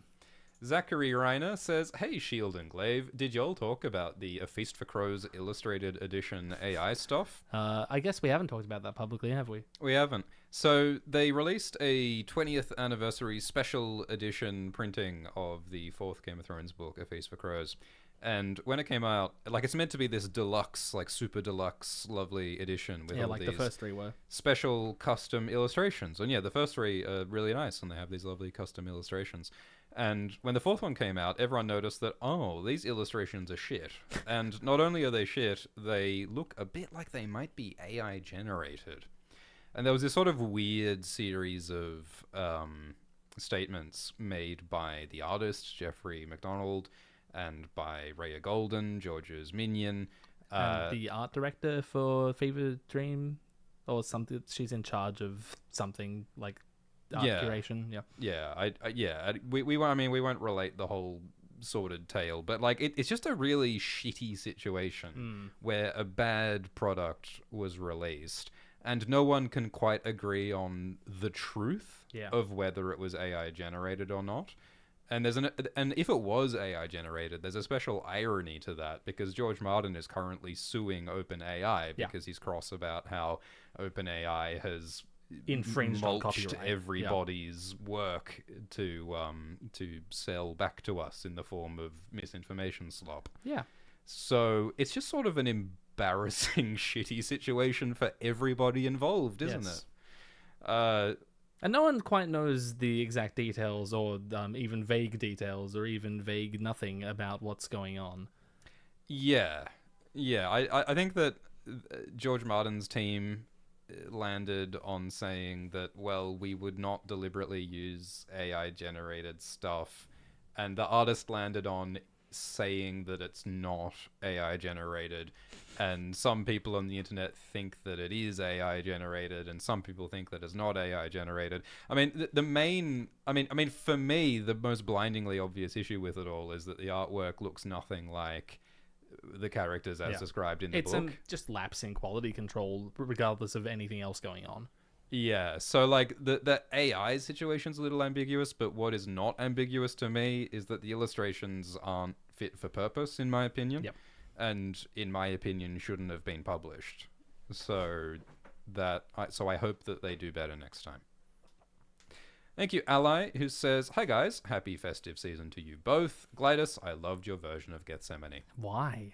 Glidus, where can people hear your version of Gethsemane? That's up on my second channel, Glimbus, where I post a lot of music. And I posted a fucking Q&A vlog. What's going on with me recently, Just hey? a barrage And my of Silk videos Song from you. highlights reel? What's going on? Glidus just ain't stopping. Yeah. Thank you, Cap, who says, hi, Alteria, Schwiftry, Zatu, and Gligar. How do you feel that each of the main Starks represents a Faith of the Seven? Ned is the father, Kat is the mother, Sansa is the maiden, Jon is the warrior, Robb is the smith, Bran is the crone, and Arya the stranger. What about Rickon? He's main. I think Rickon is a bit of a stranger. I think that he's going to be a mysterious, scary, wild creature. And, well, yeah, there is no mysterious, crazy, wild creature in the Seven, exactly. Yeah, the Donny Thornberry. The Donny Thornberry. Maybe they need to add Donny Thornberry to the Seven. I think that Robb as the Smith is sort of the weird one in there. Like, I don't think there really is a Smith in the Stark family, exactly. I think that Robb is the warrior as much as Jon is. I think the distinctions there aren't very clear, and that's probably because, I mean, it's a cool idea. And it is great that we can like draw these connections across all of the different things George has written. I don't think it's an intentional one here. I would actually argue that Robb is more the warrior. I mean, he leads a war, he fights in war. Yeah. Whereas Jon is more the smith. Yeah, he's crafting a new way of looking at the Night's Watch. Yeah, Jon tries to He's building a new political order in the north and with the wildlings and on the wall. So I would argue that Jon is more the smith. Thank you very much, Shump, for that extraordinary donation. And all you needed to say was, why Cersei Robert Seed? Interesting. That's all you needed to say. Well, thanks. That's a $113 reference to ejaculate. Yeah. Thank you, Medium John Well Umber. worth it. That's such a great name. Was just falling asleep to the first trailer stream. Whoa. Glad to catch a bit of this new one before I pass out again. Please don't bother to read this. Just a thanks. Well, it's too late now. Thank you so much, everybody, for listening and participating. Yeah. Please press like. Please subscribe. Leave Check a out comment. Glidus' channel. Yeah, check out my channels. Check out this guy's channels. Yeah. Yeah, subscribe to Dexter Soul Ansel on Instagram. Yeah. We will do weekly chats like this about each episode of A Night of the Seven Whoa. Kingdoms, which starts in mid-January. And the full versions will be on Nebula and on Patreon. Whoa. And it's going to be a yeehaw good time. I'm going to love it. I'm so excited for this. Rock on. Rock on. Party time. 2 shows next year. Next year is less than a month away. It's never happened before, but there are 2 And it's probably never going to happen again. different Oh, it might Game happen of Thrones shows airing next year. And I think there's a pretty good chance that they'll both be good. Yeah? I think that's a pretty good chance. So I'm pretty excited. And if nothing else, you know, we're going to yap about We're not going to books. shut up. You can't stop us. No, it doesn't matter what airs. We will still yap. Yeah? And I think we're probably going to have fun doing it. nothing you can do about it. So look, it's been a delight, and remember, avoid incest Okay. at All costs. costs. at all costs.